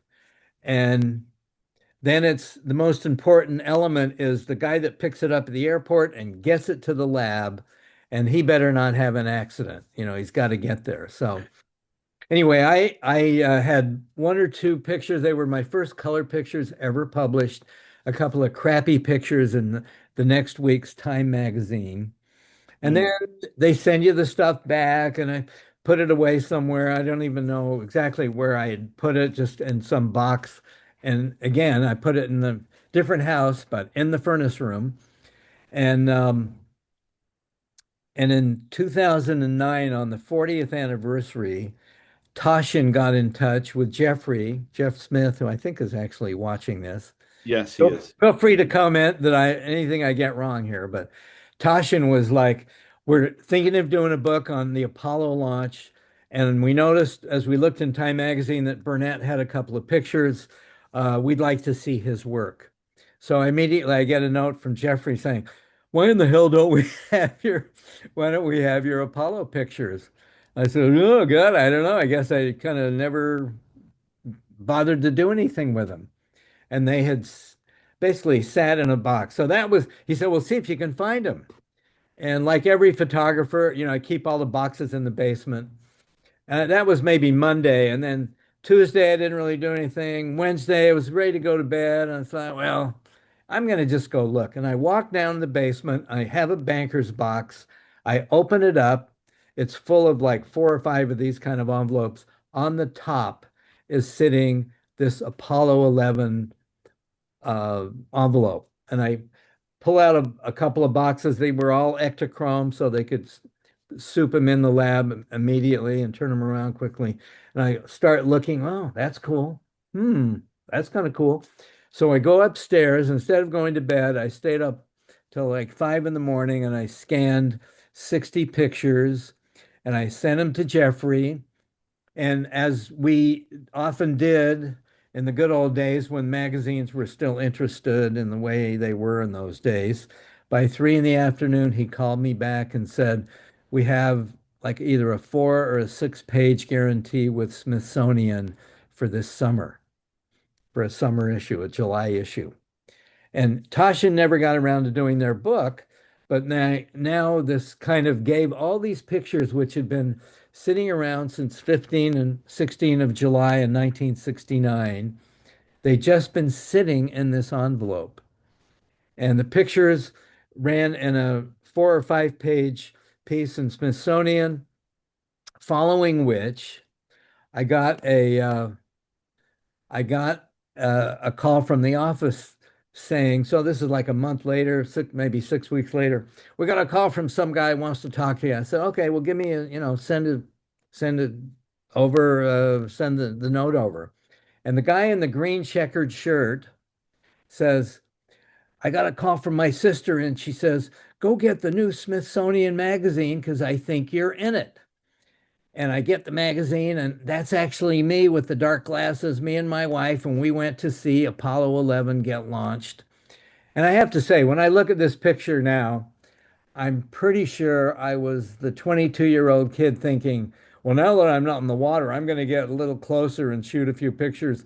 Hey, would you guys would you guys mind pretending you're looking at what the rocket was? I mean, when you look at the way everybody in back has kind of moved on, but okay, it's all part of the the retelling of the story of that day. So we all Wow. live and we learn. Anyway, Yeah, David, in all the years, do you ever lose film? Like the package didn't get there, or rare. It's been so rare. And is like that right? Okay. Iran, Olivier Rabot and I used to go to the airport and hand it to a passenger leaving Tehran during the revolution. Wow. And we did it probably 20 or 25 times, and it got through every time. You'd find out where you're going to London, you're going to Paris, get a name and a phone number, and then get a message to the local bureau, and they would go to the airport and meet them, and they'd hand off the film. It was amazing. The only time there was a problem is when we thought, oh, this will be really great. I gave it to the Group W radio correspondent, and he got so busy doing his edits that he forgot to give the package to somebody in Paris, and then he flew back to Tel Aviv where he lived, and then we ended up getting the package there. But you can't trust radio journalists. What can I say? Yeah, they, But this guy, anyway, the guy sends me the note. He says, "Yeah, that's me, and I'm kind of a hero in my family now for I've been in Smithsonian. Is there any way?" And I write him back, and I said, here's the thing. It's everything now is kind of this digital world, and I'm not crazy about just sending files out because we're trying to control things. On the other hand, you're a hero in your family. So here's a file that you can make an 11 by 14 or a nice big print with it. By the way, did you guys have a camera that day? Because if you're in my pictures, maybe I'm in your pictures. And I didn't hear anything back for a couple of weeks. And then this envelope arrives, and in it is an Instamatic negative of me in my white jeans out in the water, along with JP LaFont on his little three-step ladder, as wow. the NASA film helicopter is flying by, filming all the crowds. And it was like amazing. And then when I had a show of these pictures in San Francisco in 2019 for the 50th anniversary, they came. Wow. He's still partial to green plaid shirt, Right. but this is what I love about photography and about journalism and about all of these, the way it all kind of ties together. And that picture was shot 50 years ago, and 50 years later, the same two people kind of walk in, and we're looking at that picture at the gallery, at the Leica gallery, and it just it kind of always blows me away that you can have this compression of time that really doesn't happen in many other ways. And Beautiful. these folks had driven all the way across the country they lived up in the hills just north of Sacramento. They were teachers for many years, and just closing that loop. And those are the kind of loops which I love personally. I love to Yeah. close. And I just throughout all of my career, I now look back, I wish I had been better at taking notes and getting names and captions. I was always really, if I got the picture, that's really all I cared about. And I've come to uh, rue that attitude somewhat. But so, along the way, you meet people in the astronaut business. And in 1983, John Glenn was running for the Senate, or actually was in the Senate, was thinking about running for president. And I got assigned from, I can't remember who. And I was still shooting Kodachrome 64. That was my standard film. Everybody else is shooting, well, from 19, did I say 64? 1984, I'm sorry. 1984. John Glenn thinks about running for president. But this is back in September of 83. This was the week that the America's Cup was on. And the only reason I remember that is we're on the plane with him flying somewhere where the first thing everybody did was run to the TV set to see who was winning the America's Cup. Hmm. But I'm sitting next to P.F. Bentley, who uh, for many years was working for Time Magazine, did a lot of politics, did Glenn, Bill Clinton, um, um, Newt Gingrich, did a book with Newt Gingrich. And I'm sitting next to PF, who mainly was shooting black and white, trying to be a little artsy. And I had like a 135 on. I'm in sitting in the row in front of Glenn. I said, "Hey, can I borrow your 85? Can I borrow your 85?" And he hands me the 85, and boom, I make this picture, which won, I think, first in either Pictures of the Year or some portrait contest. It won a first. And the joke has never ended with PF about him lending me the 85 and then handing it back and like, well, I couldn't have shot it with my 135, I'm sure glad you lent me your 85. Anyway, that is never stopped. And I did some hanging out with John Glenn, including at his house I think in Maryland, and that's Annie Glenn in the garage. And ever the jet jockey. Here he is putting down the convertible top on his Buick. And this is a picture that Jeffrey just recently found. And he sent me a copy of it. I said, "Man, that's a really cool picture. Who shot it?" And of course, well, you dumb bunny. Well, every now and then you see something that you don't absolutely remember the moment, which I mean, I remember a lot of moments, and I remember hanging out with John Glenn, but I didn't ever think of it as the picture being this good. That's an interesting thing, huh, David, that you could forget because of you shooting millions and millions of images, right? You shoot a lot of stuff, and especially in places where there are a lot of other photographers. Now, obviously, this one, I was the only one around and Right. shouldn't have had to ask who shot it. But like when it's a pretty good frame, and I think Yeah. this is a pretty good frame, it's like, well, and you're kind of ever hopeful thinking they're going to say it's you, you dumb bunny. But so this is kind of how in a great magical world I see myself. This was at Will and Kate's wedding in front of Westminster Abbey with like 20 of England's finest press photographers, all with their big heavy glass, looking at somebody getting out of a black rover over next to the building.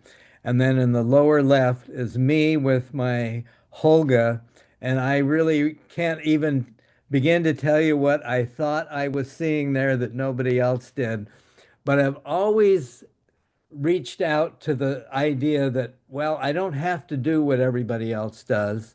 I'm pretty happy just trying. And, sometimes you're with a group of people like this. It's hard not to just, the normal reaction is like, well, what do they all see that I don't see?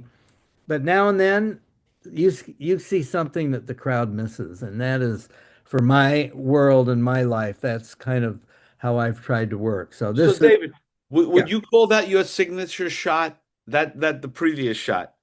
I mean, does that encompass you and your I would career? say I'm happy to be that guy. You see my speed graphic on the tripod. I've Yeah. got a long lens, um, probably a Canon. I don't think, yeah, I was still shooting Canons on a tripod next to it. And then the Holga, which is like, hey, you know what a Holga is? And like trying to figure out, I don't know what I was shooting, but that I don't mind being the guy looking the other direction. In fact, I Yeah. kind of And by that time my in your arms around. career, the editors are saying let Burnett shoot this. He'll get something different for us. Is that sort of the That's what sentiment? you used to hope for, and I mean, I'm hoping that that's kind of they didn't. I mean, occasionally somebody would say, you know, don't just go stand there with everybody else. Occasionally you have to because that's the only place that you really can get even remotely a view of what's going on. But you're always, I mean, I'm always trying to look the other way or see something that is not where everybody else is looking, and so man, I will go Who with. took this shot? I don't know who it was, but it was sent to me by one of the wire guys, found it and saw it and grabbed it off uh, I think looking over somebody's shoulder. As far as I know, there's no metadata Great. on it. Sadly, I don't think so. I'll send him a really nice bottle of wine, but I don't.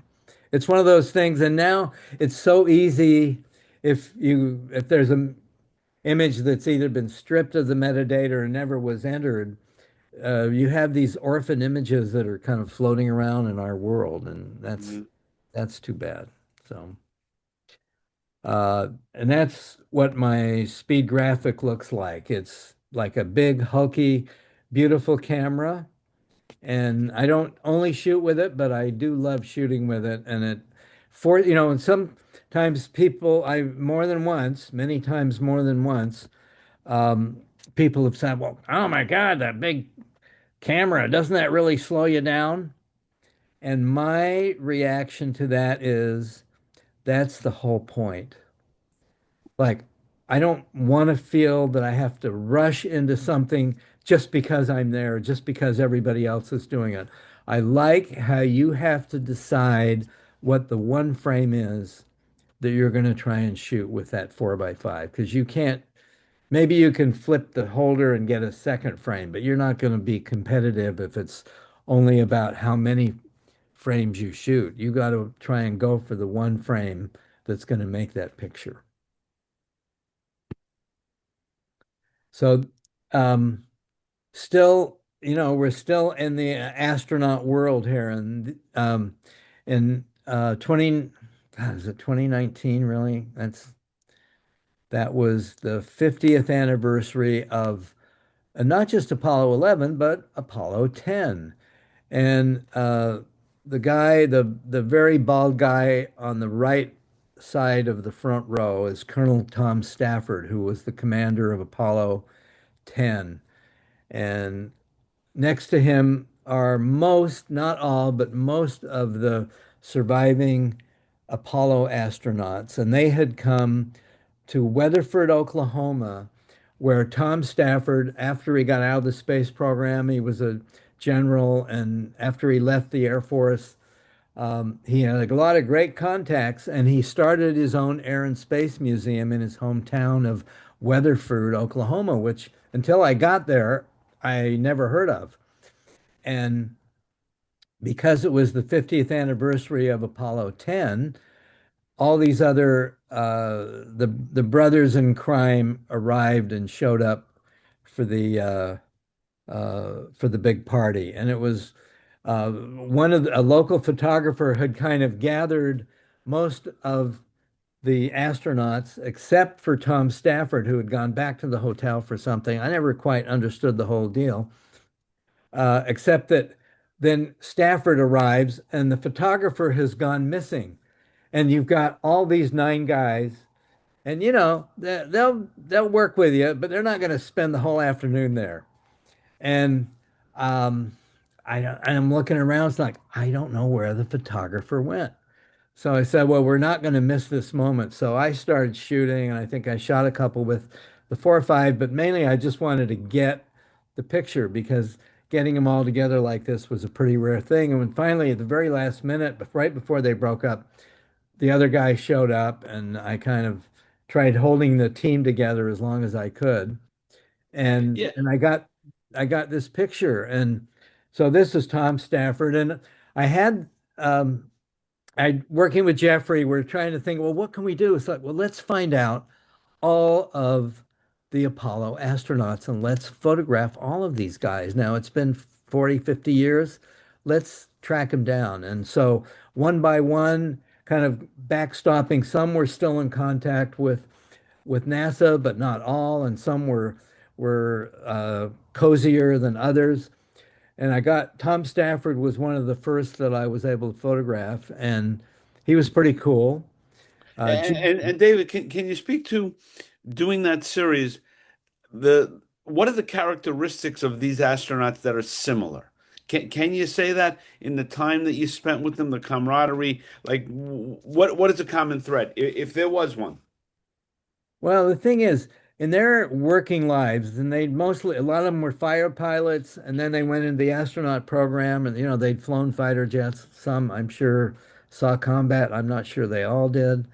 Um, but for me, I just, and it's funny because that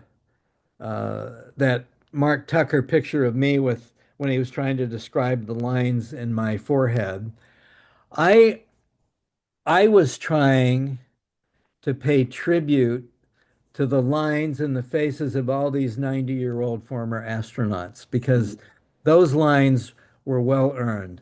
And these were no BS guys, and they were smart and sharp, and everybody was still able to have a conversation about, either space or not so much politics, but just, it's like that's the whole thing when you're doing portraits with people. It's like, well, how do I not completely bore this guy? And we walked into his kitchen of his house. I thought, man, that is beautiful light. And like, give me a minute to set up. And while you're setting up, you're really trying to think about what can we talk about. And I thought, and I saw the way this light was coming in, and I really loved it. You know, either you like it, you don't, but all this stuff kind of came together and worked. This was Walt Cunningham, who in at the Weatherford, oh, uh, one of those hotels that the whole point is when you stay at one of these hotels, you have to go down to breakfast. That's de rigueur. Breakfast is included, and when you've spent your whole life on a government salary, you take breakfast where it's offered at the hotel. And I had been trying to get Dave Scott, who had been on Apollo 9, and he was one of these guys kind of sworn off the press. I think the press has gone way off, and I don't really like doing anything that the press is doing these days. Um, Hang on one second. I gotta make sure I'm plugged in here. Okay. And I was trying to get Dave Scott, and I called him on the phone when I saw that he'd arrived at the motel, and he was kind of ticked off that I'd called him. And I thought, okay, I'll wait till tomorrow morning. And I go down to the breakfast room, and as soon as I see him put an English muffin on the little conveyor belt toaster, I know that I have 2 minutes because even if you're an astronaut and you've been to the moon, you still have to wait 2 minutes for your English muffin. And I tried hustling with him, and I ended up getting a picture later on. But it was one of those things you just have to, so much of what we do is about figuring out the personal relationship and how it's going to go. Um, Walt Cunningham was fantastic. I'd photographed him 10 years before for the Time magazine piece that I did. And he just came out with his laptop, and we're talking about email, and boom, I love this picture. And this was Buzz Aldrin. And I had wanted to do a picture of Buzz lit by, I didn't even have an iPhone yet. I had a little Samsung phone. And people are saying, well, that phone's got more computing power than the Apollo capsule had. And I thought, God, it'd be really cool. And of course, with digital, you can kind of do the test as needed. And in a dark room in my apartment, I held the phone up next to me with my camera out here on the tripod with a 24 on there, and like ching, ching, ching. Let's see how it looks. Ooh, I'm lit by my phone. It's kind of awesome. And so I try and pitch this to the people handling Buzz Aldrin. And they said, well, there's no way we're going to be able to get him to a dark room because you're going to have 5 minutes on the roof of the Associated Press building. Then he has to go ring the bell down at the stock exchange. So as I'm shooting him, I said, Buzz, I'd really hope we could get into a dark room and I could light you up with my phone because, hey, everybody says um, this has got more computing power than the Apollo capsule had. And he just went after, we had plenty of computing power. And I had seen, I had seen the video of him getting out of a car on his way to a lunch somewhere with one of these lunar deniers is there with a big, you're a fake sign. And it's like, what's it like to live a fake? What is it like to be a total bullshitter your whole life and kind of going on. And Buzz just hauls off and clocks the guy. And so after I had said this thing about the computers, he kind of looks at me with this look. I'm just thinking, don't hit me, don't hit me, Buzz. I'm just a photographer. Yeah. Anyway, got So that. Dave, I mean, as you're doing that series, I mean, it's got to be awe-inspiring, like to be around these kind of guys, right? There's only so many of them, that go into space, right? I mean, that's got to be pretty intense. Well, I was trying to get for a German magazine, I was trying to get connected with Gene Cernan, who was Apollo 17 and was the last guy up the ladder of the last mission and who did a movie and a book beautifully titled, which is Last Man on the Moon, because he was the last guy up the ladder and on the last mission. And I had a German reporter that I'd worked on a couple of stories for German Geo magazine, which is kind of like the National Geographic of Germany. And I had uh, done a couple of stories with this guy, and he got in touch with me and he said, I said, hey, Peter, I'm always happy to do work with you. He said, well, I just did an interview with Gene Cernan and we're trying to get a photo. I said, well, listen, can I run with that? Because I'd love to include him in this thing. And he says, yes, but I have to warn you that his secretary is a real still magnolia. And so the next day I called Houston. I'm with Süddeutsche Zeitung. He's already done the interview with my colleague, the reporter. Well, Mr. Cernan is very busy. I said, well, I know he's very busy, but I'm just trying to see if he could just give me 10 minutes at some point. Well, he's very busy.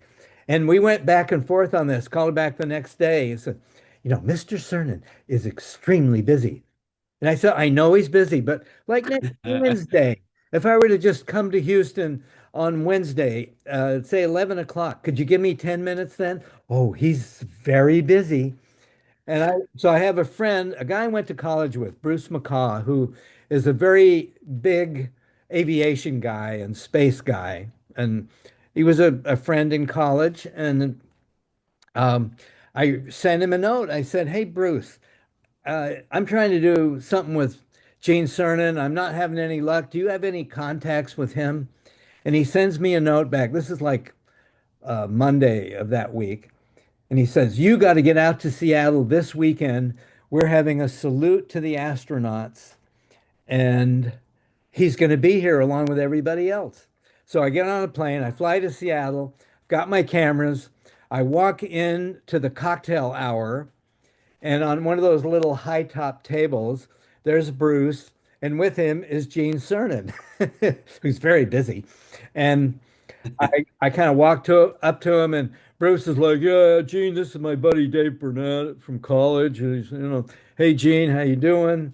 It's like, "Say, what are you doing out? When you're wrapped up here, where are you headed?" Says, "Well, tomorrow morning I gotta leave for my sister's. Got to be there at 9:30." I said, "Well, what time you leaving the hotel?" Because Bruce also owns the Four Seasons Hotel, so it was all kind of connected. And said, well, I got to leave the hotel at 9 o'clock.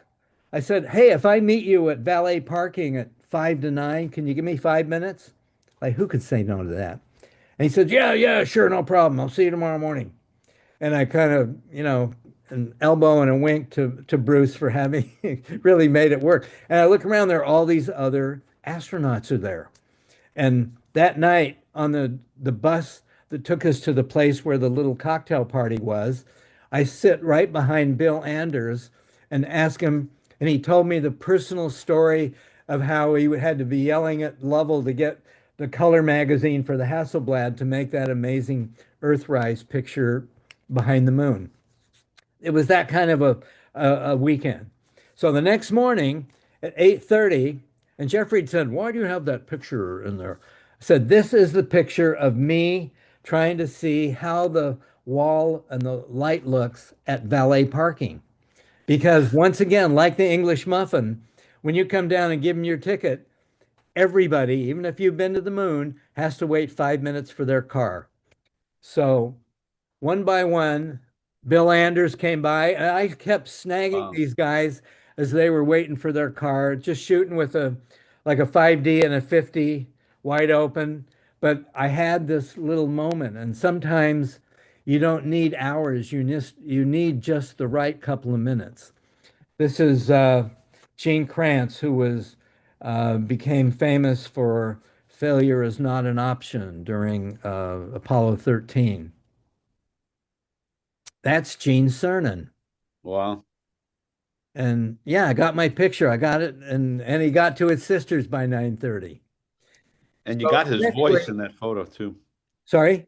You could tell his voice in that photo. Yeah, no, he was he could tell you can tell that the clock is running. Your 2 minutes is about up, buddy. It's like he would have made a great long distance operator in 1948, you know. And so we're trying to set a thing up with Mike Collins. He stayed in the capsule that kept going around the moon when Aldrin and Armstrong went to the moon. Oh, And you know, he's one of those pioneers. And he's at a little thing, I think it was at NYU in New York. And by now we've kind of convinced the Washington Post that doing this little roundup of all the astronauts is really going to be a cool story. And I get there, and there's Mike Collins, and he's got a little paper airplane. Like, what could be better? And except maybe that the paper airplane is on a mission of its own. And I finally get my 2 minutes with Mike Collins. Next, just my portrait workshops are called 5 minutes and a window because I'll take that over a big setup anytime. yeah. And what do you say to the guy that's been around the moon? And I think I said something stupid like just close your eyes and imagine you're floating in space. And I shot this with the 4x5, and then I shot a bunch of digitals and bingo. This was the Time magazine piece that ran in 2009 for the 40th anniversary. That's Jim Lovell on the left and Alan Bean, who became a painter, on the right. Fred Hayes, he was on Apollo 13, and oh my God, I can't remember his name. Charlie Duke. Oh, you Yeah, I and mean, it's just to meet these guys, and this is up oh, at headquarters in Cape Canaveral. If you're going to have a party, we recommend having it under a Saturn V. So when I was at the Weatherford, Oklahoma celebration of Apollo 10, 10 or not, yeah, 10. I'm sitting at a table, and Gene Cernan had passed away since I had photographed him, and his wife and daughter were there. And I was sitting next to this woman who I kind of was late to, even, I wasn't even sure I'd be invited to the celebration dinner, but I was, and they put me at this table, and they're moving the spotlight around, and over here, this one was on Apollo 13, this one's on Apollo 14.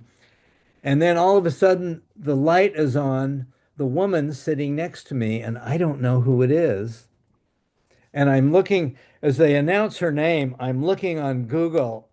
It's this kind of new thing that you have to do, hiding your phone under, under the table to see who it is. Turned out it was Dee O'Hara, who for years was the astronaut's nurse from Mercury all the way through, like for 30 years. She was the one who could ground you if you had the sniffles. And I said, well, I'm working on this big project of basically all of the Apollo astronauts. Oh, well, you don't want to have me in there. I said, absolutely. Well, in the end, she didn't make the cut in what got used in the Washington Post, but I was able to drag her into the toy shop and she picked up one of these little teddy bears that said, I need my space. This is what you would have at a Of space. course, it would be that. Of Yeah. course, at a space museum, that's what you would have.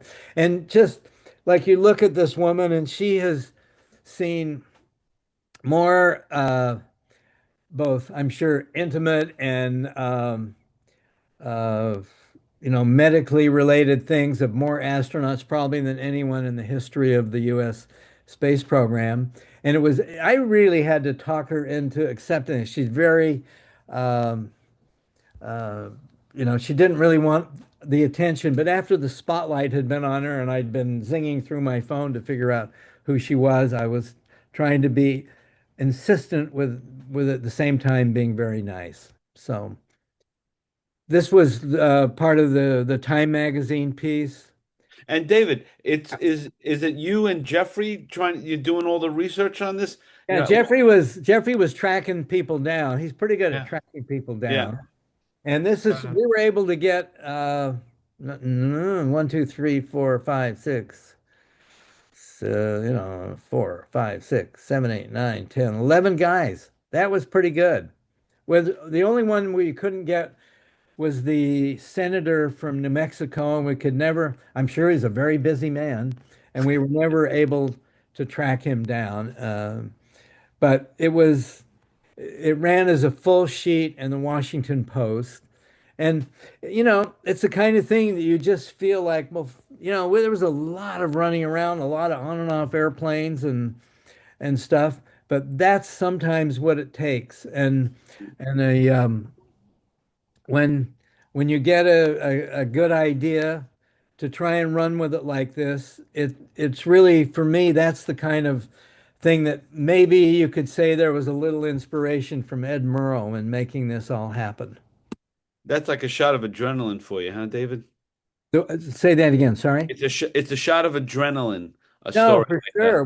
When you see the final product, because you're just seeing it one picture at a time, and it's like, yeah, we're gonna have our celebration party under a Saturn V, and they know how to throw a dinner with. Yeah. And if you see the little tags up there, Apollo 9, right up the top here, McDivitt, Scott, Schweikert, and then Apollo 8, which was Borman, Lovell, and Anders. I mean, they have a very good way of keeping track of all the stuff and keeping the history close by. Yeah, Adam, that's part of where your taxes are going to. No kidding. And the old launch pads, I was able to do. This was the old time clock near the press center, like 3.5 miles from pad 39. And you'd see this is what happens when a Saturn rocket takes off and all this Wow. metal just gets so heavily burned. It's like it's a trip. After the Challenger disaster, I was in Washington. I can remember walking in to the Senate press photographer's office up on the Hill, and Jose Lopez just turned to me and said, "The Challenger just blew up." Which, and of course, at the time, nobody really knew that it was O-rings and what the problem was. But the reaction in Washington, all the flags went to half staff, and it was kind of a very Washington reaction to this, what was a very painful moment for everybody. So this was space shuttle time, and that's me with my speed graphic trying to figure out if there ain't one more picture to take. And the day before you could go up, they would take everybody up for a little while. And um, one time I did get to shoot one of the shuttle launches from the top of this building, which is the vehicle assembly building. And as the shuttle program wound down, I got a really interesting call from Caroline Sheen, who was then at what was Air and Space Smithsonian Magazine, and now sadly out of business. Well, with the wrapping up of the shuttle, we want to do little uh, uh, vignettes of the people that kind of made the project work. You know, everybody kind of knows who the astronauts are, but this is the guy who would, when you'd get everybody into the capsule or into the shuttle, he was the guy who would lock the door and tell everybody else that yes, they're in, they're safe. And this is the escape, like the little beach chairs on the right and left here were the escape things in case something were to go wrong. As far as I know, they never actually had to use them for real. This is the guy whose job was to drive this gigantic, um, basically it was the launch pad with uh, oh my God, what is it? Like a track vehicle that would go at about 1 mile an hour from the vehicle assembly building out to the launch pad to get the rocket out on the pad. And this guy is driving this, It's called the crawler. the crawler. Yeah. And it really did just crawl along and those giant, you know, every section of that tread is probably 1,000 pounds. I mean, it's just big, heavy device carrying a big, heavy rocket.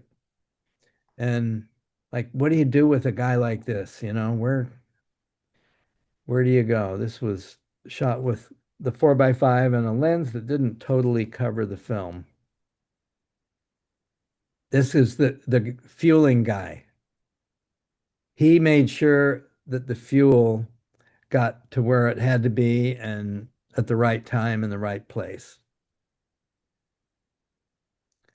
And this guy was one of the engineers who had taken retirement and he had his uh, mobile home and a cigar, and he he was ready to get the hell out of there and go have some fun.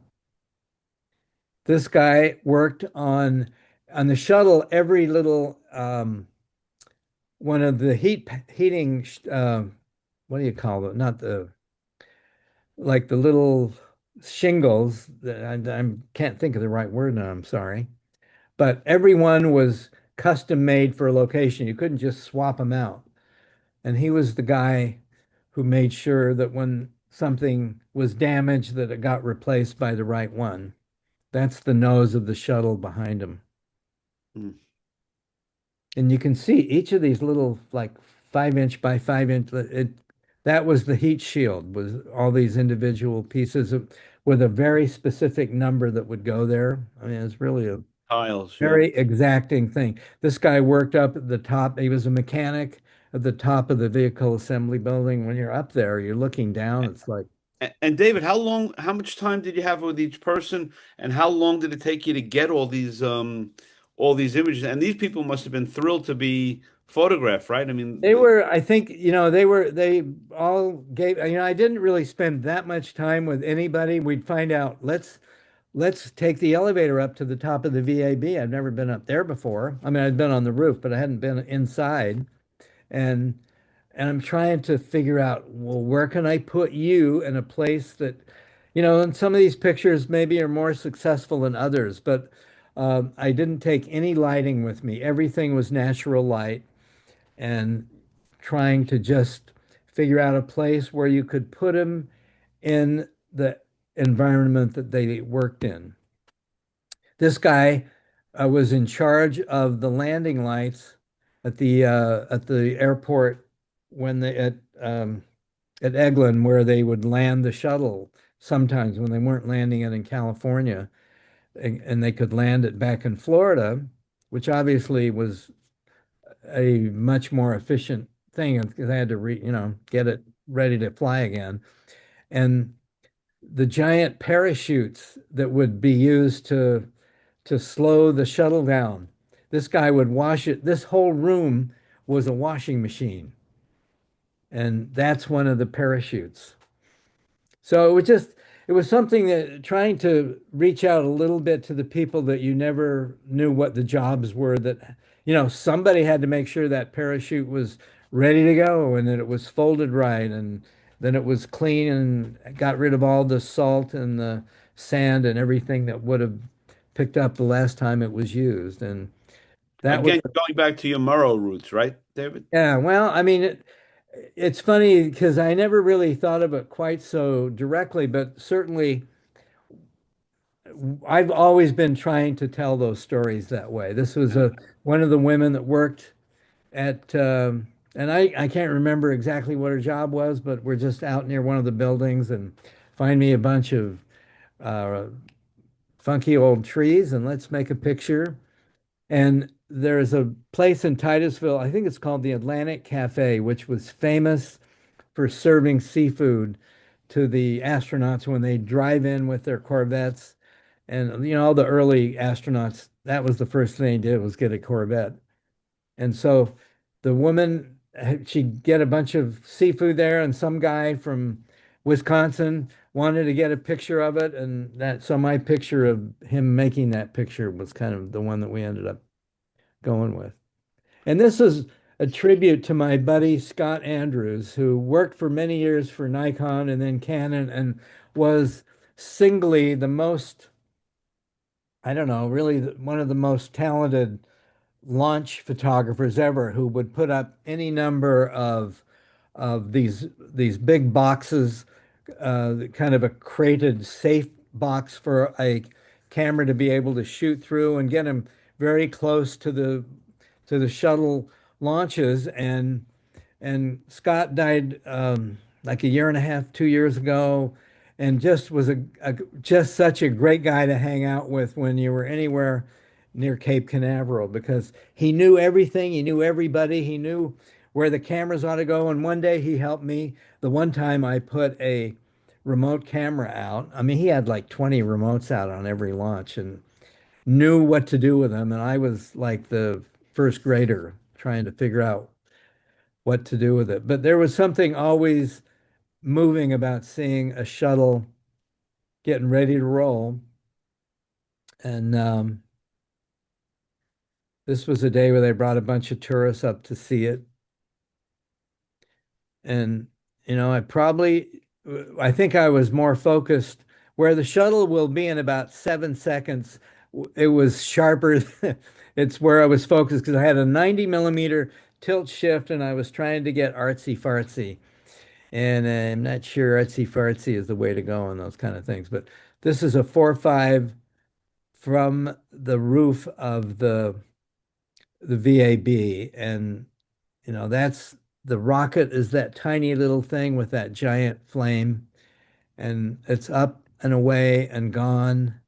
And then you're left with, and each launch has its own signature contrail.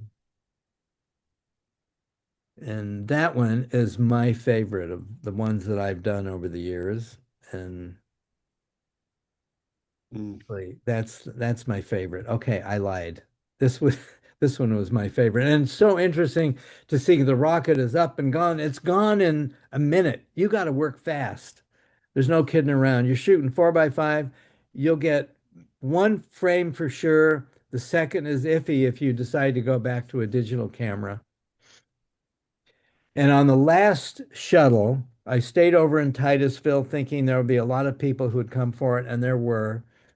And it was in kind of late morning, as I recall. And uh, I remember seeing this guy after the rocket's gone up, and this guy wanders out, and this kind of Hail Mary thing going on. And 10 minutes later, I see a couple of very disgusted looking women walking away from where this guy had kind of walked off. And obviously, they were in his group. And the quote I heard was something like, well, what the heck else do you expect when you stay up all night drinking Jägermeister?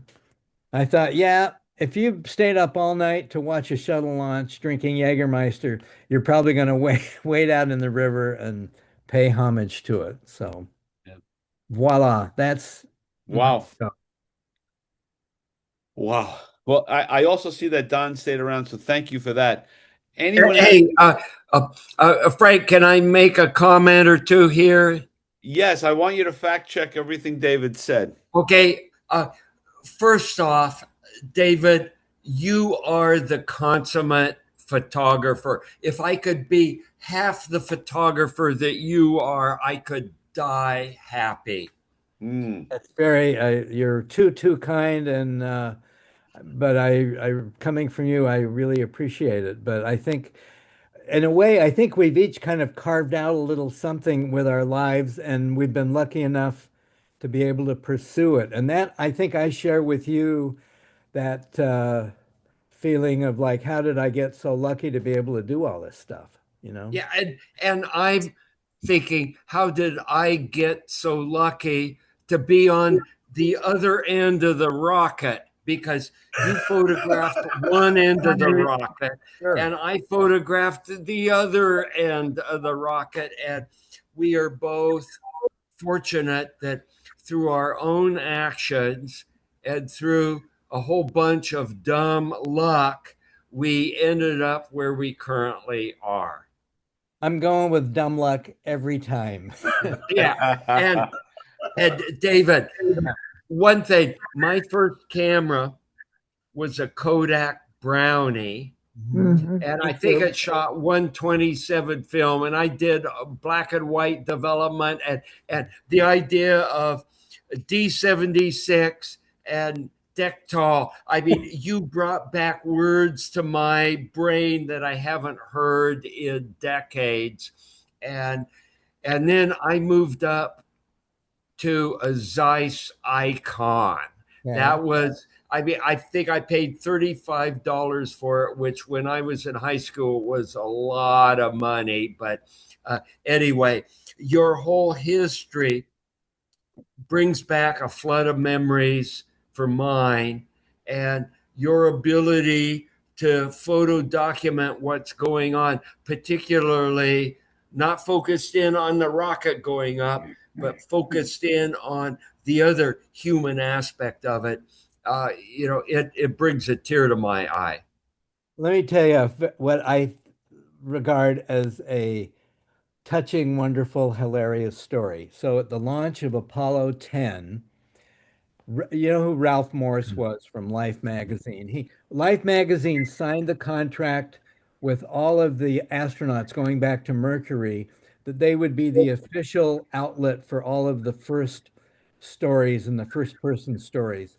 And part of that was that Ralph Morris, who was this go-go guy from Brooklyn and whose enthusiasm never waned into his 80s, maybe in his 90s, but I know definitely into his 80s. There was no slowing down Ralph Morris. But I go down, and my friend John Olson was a young Life magazine staff photographer, and he had a room with an extra bed in it. So I had a place to stay for Apollo 10, and that was a big deal to be able to have a bed. And so I go out and I've got my flip flop tripod and I set up my Nikon F and my 300 f4.5. Maybe it was a 5.6, that crappy old 300 that Nikon made. And this is 1969. And I'm thinking, okay, I'm going to get it. I'm going to write it on up and I'll shoot the whole roll on the launch. And I've got it all ready to go. And we're like an hour away, and I'm working for Time Magazine. I've worked at Time. My my desire is to work for Life Magazine because every one of us wanted to work for Life Magazine, and anybody that tells you they weren't is lying. Life, or maybe Look, if you were a little artsier, Look Magazine, but Life was where you wanted to be. And I'm kind of looking around. I look behind me and I see this young blonde woman who that I know who it is because I've been hanging out in the Time Life building. Oh my God, that's Bobby Baker, who later would marry Russell Burroughs and be known as Bobby Baker Burroughs. And Bobby passed away a couple years ago, but I remember sharing this story with her. We laughed for 10 minutes. So I see, and she worked in the photo department of Life magazine. Like I didn't know anybody that worked in the photo department of Life. And I'm thinking, oh my God, there's Bobby Baker. What am I going to say to her? What can I do to impress her? Oh, I got to think of something here. Oh my God, she's like walking right over this way. God, maybe I can think of, and I was like pretty bad with girls and women. I never had any confidence about what to say and to be intelligent about it. And she kind of right up, she walks right up to me and says, uh, you're right in the middle of Ralph Morris's shot. Ralph's back there on a tripod with an 800. You need to move over about 10 feet and then just spins around and heads back to where Ralph is. And I'm thinking, that's not exactly how I was hoping that was going to go. Yeah. And David, you should have turned around and dropped your pants down. Well, that would have made getting on. I mean, I made it onto Life magazine a year and a half later. You know, you don't want to screw things up too bad along the way. But we laughed over that one a couple of times, I have to say. Yeah, David, I've got a comment. When you were going through photographs, portraiture of all the moonwalkers and the Apollo astronauts that did just as much as the moonwalkers, but didn't walk on the moon. Yeah. We are now in the process of doing the same thing with the Artemis mission. And there's going to be a whole cadre of new astronauts, young whippersnappers compared to you and I, that are going back to the moon. And they are just as dedicated. Their families are just as dedicated to supporting these astronauts because we're really working hard for the Artemis program right now. And we need photographers to come and document what's going on today that you documented back in the Apollo days. Wow. You know, I'll tell you this, the pictures, I look back at the stuff I did 50 or 60 years ago, and my overriding reaction is, I just wish I'd been a better photographer. I wish I'd had a sharper eye. I wish I had. Doesn't everyone say that, David? Well, I mean, I suppose everybody does, but I look at the pictures of the engineer syndrome, and I've got pictures of the guys all. I mean, and the thing is, when you blow up some of those pictures of the guys at launch control, and the phones are all, and yet we went to the moon. I mean, I don't think they'd invented a touch tone phone yet, and we went to the frickin' moon. Yeah. So it warms my heart in a way to see what we were able to do in that more linear age than what we are now. But yeah, you know, Don, when you're trying to compare the launch shock waves of an Artemis versus a Saturn V, I want to go to an Artemis launch just to see what that popping sound feels like. Yeah, and rest assured, the young people which are now in mission control, and the average age of people in mission control is probably 26 today, which is the same as what it was back in Apollo. We've got an unlimited, we've got a supply of highly dedicated, really smart people all working to make our next mission series go. And it's different political circumstances, but similar technical circumstances. And the effort, the dedication that I see in the current NASA workforce and contractor workforce is indistinguishable from what it was during Apollo. Yeah, Don, can you speak a little bit about the common thread with all of you? You guys are a special bunch. You astronauts, the engineers. Is there something that is a glue to all of you?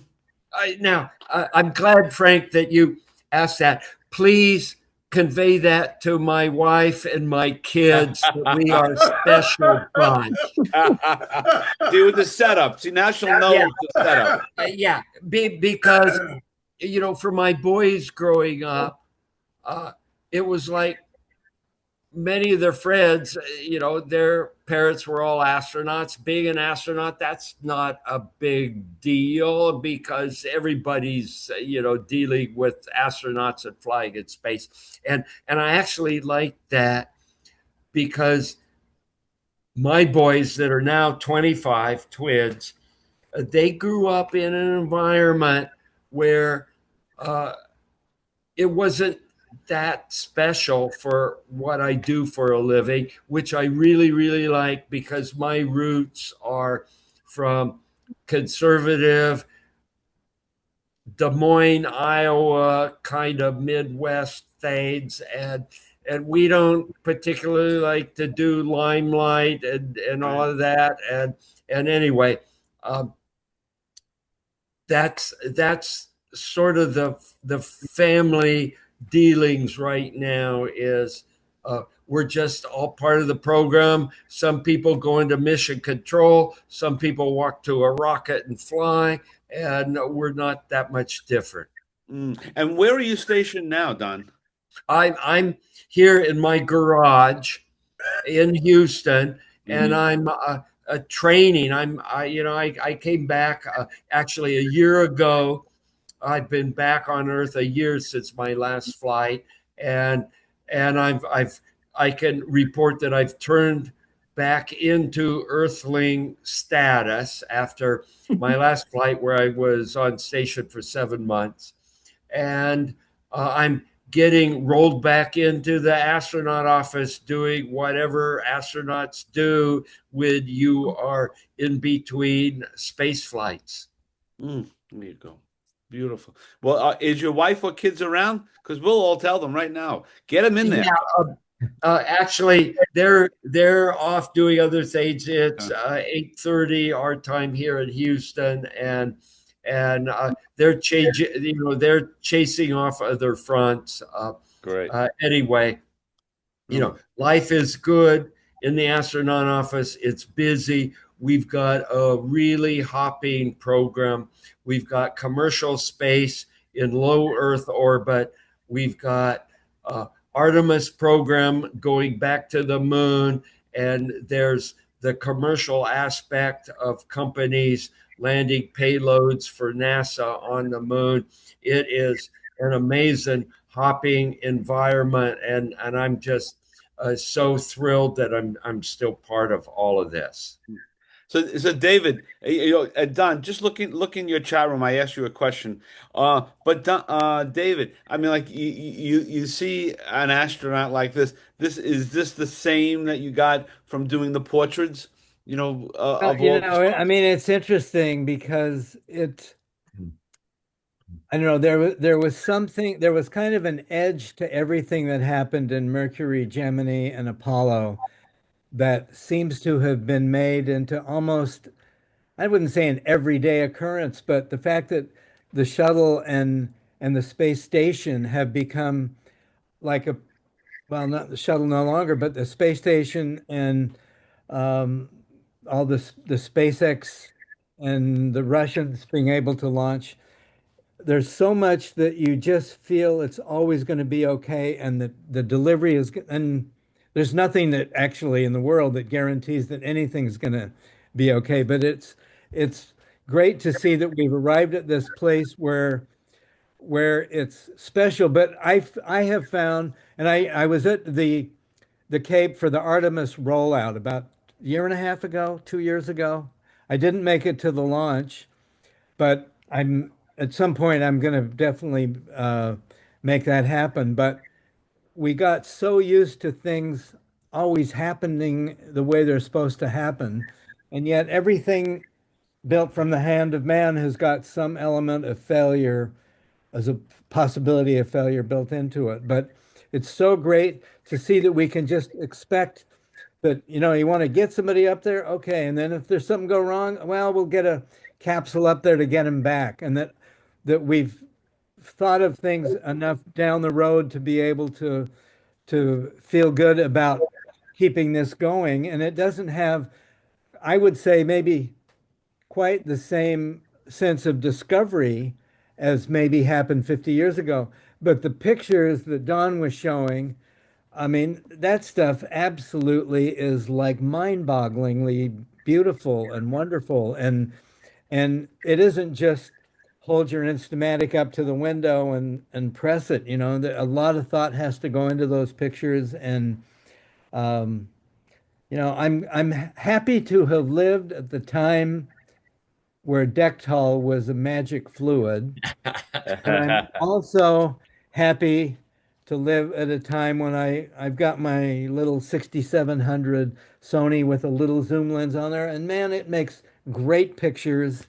And we're kind of enabling ourselves to be able to do things that we couldn't do before. And certainly a lot of the stuff that you had tonight, when I was looking at the setup of the arms holding the cameras, and it looked like one of those Hollywood setups that they do on when there's a car scene and they Mm. put the car on a trailer and they're driving through Hollywood, and there are like nine cameras mounted on the car, and a real Coppola kind of thing. And there's so much thinking that has to go in there. You can't just say, well, put a camera up there and get it, because you won't get it. But the stuff that I really love how you've kind of wrapped the technique around the vision of what you're seeing. That to me, I think is the coolest part of what you're able to do. And you're still like I am. You're like the 15-year-old kid who just saw a print come up in the Totally. Bechtel for the first time. Yeah, and That, David, I haven't heard the term D76 and dactyl for decades, and those terms have been replaced with uh, Adobe Photoshop. Well, it's not the same, but I have to say, when I see a print coming out, I've got a really nice Canon printer at my studio up in Newburgh, and when it's coughing out a 13 by 19 or a 20 by 24 maybe print, and you just see it kind of and coming out. It's like seeing, it's like one of those, the wild goat birthing a cub or something. Yeah, I that. love that. Out comes It, that print, and it's like, you want to start singing the Lion King song and hold the print up. yeah, and and David, and I put this out to all the photographers out there in internet land.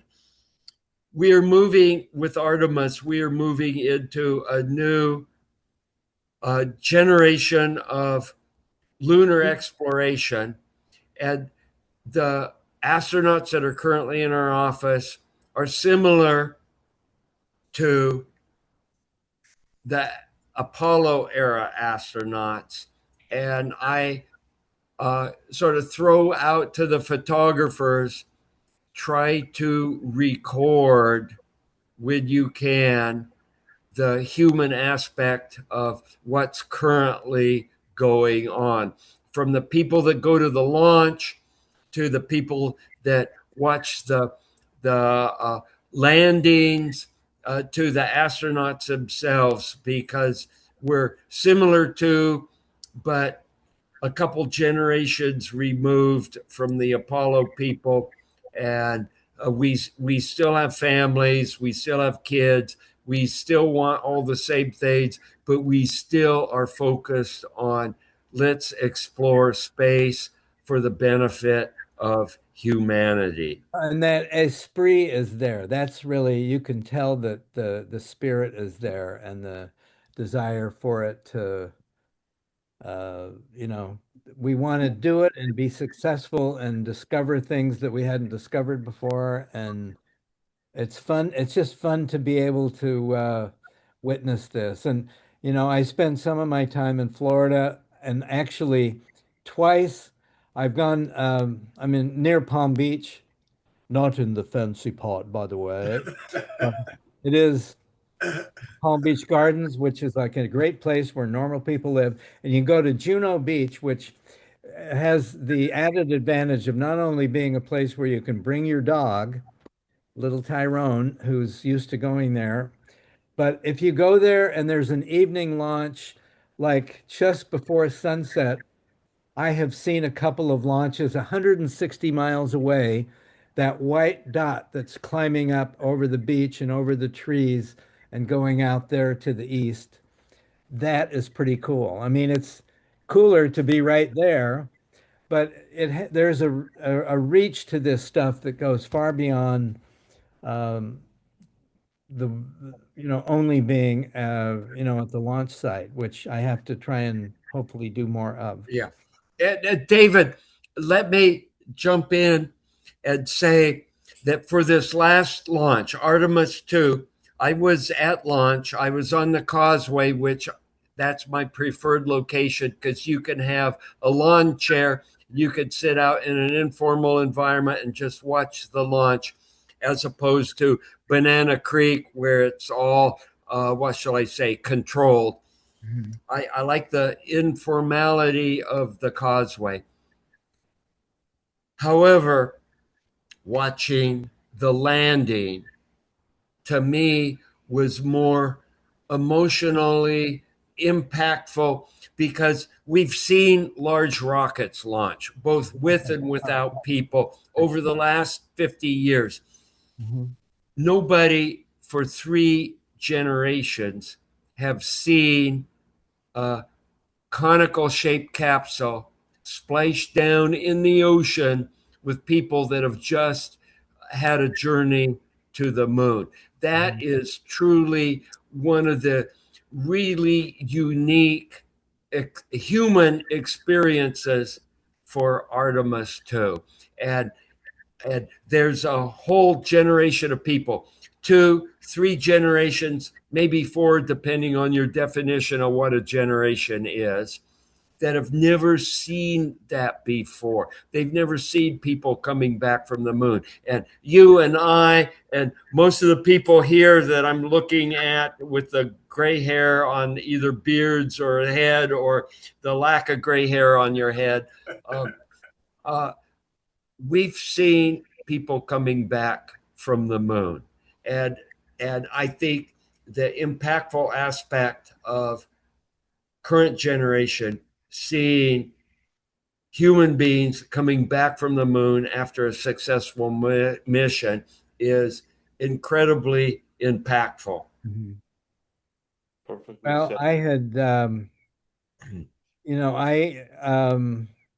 I'm still a sucker for a, a catapult off a carrier, a rocket launch. There's some things you just don't want to miss. It's pretty cool to watch and to see and to try and figure out how to make a picture of it. But it's, we,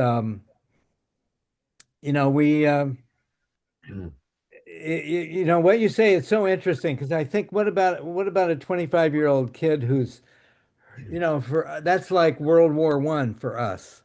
Yeah, yeah, yeah. For them to try and know about, well, that was 30 years before I was born, and um, like, I mean, I've read about it or I kind of heard about it. Now there's TVs, there's films, but it is one of those things where you just hope that somehow our storytelling is able to keep up with the stories. I guess that's. Yeah, and David, you brought out the seminal point of what a photographer's uh, life is about. It's about telling stories, and 2 levels of stories: the story that the picture tells, and then what we've been doing here tonight, telling the story behind the picture, and two different universes, and both need to be recorded.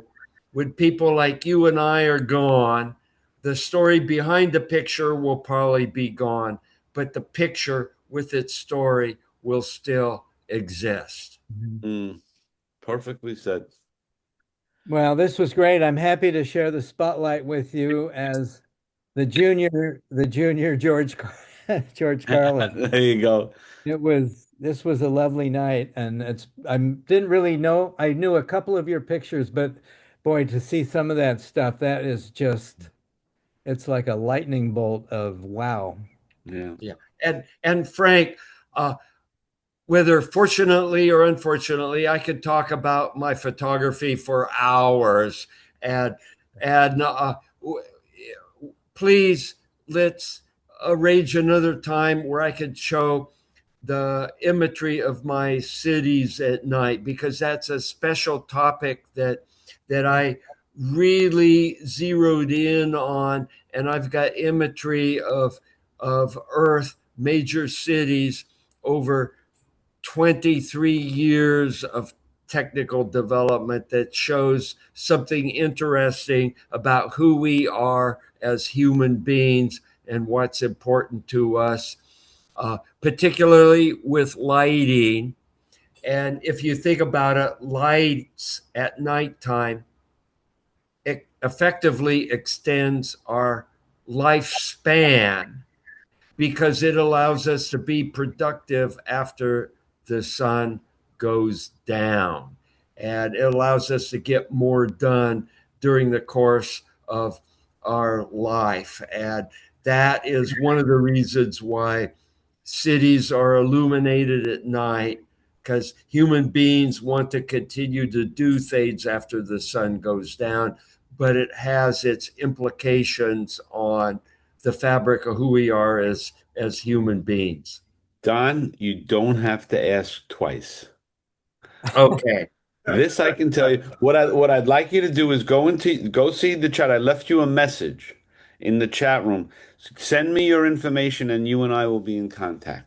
Okay, do that. And check whether, the chat room right now. Check the chat room right now. And okay. Let me see if I could do that. Okay, I sent. Just put that information in there for me. Okay. Run it through that drill press that you've got there. Yeah. oh yeah. This is my shop. This is my man cave. And anyway, it's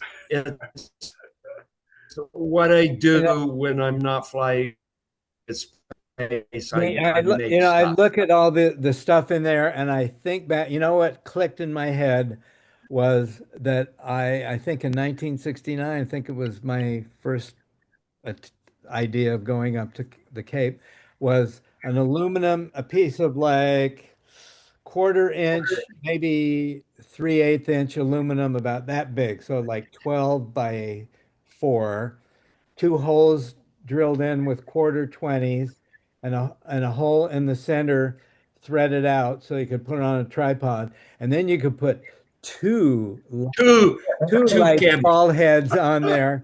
Yeah. And you could have the 500 mirror and the 300. And then you're good to go. Yeah. David, I have a homemade one of those sitting just off the side here. I think they're only homemade ones. I don't think anybody was ever dumb enough to make one and try and sell it. Really right stuff.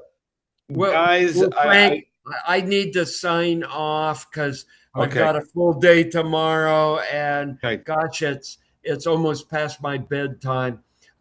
This has been totally amazing. And put your information. Send me back that chat. I need your information. Okay, and David, you are the epitome of what a photographer needs to be, and I wish I could be half the photographer that you are, and maybe on my next space flight I might aspire to 3/4 of the photographer that you are.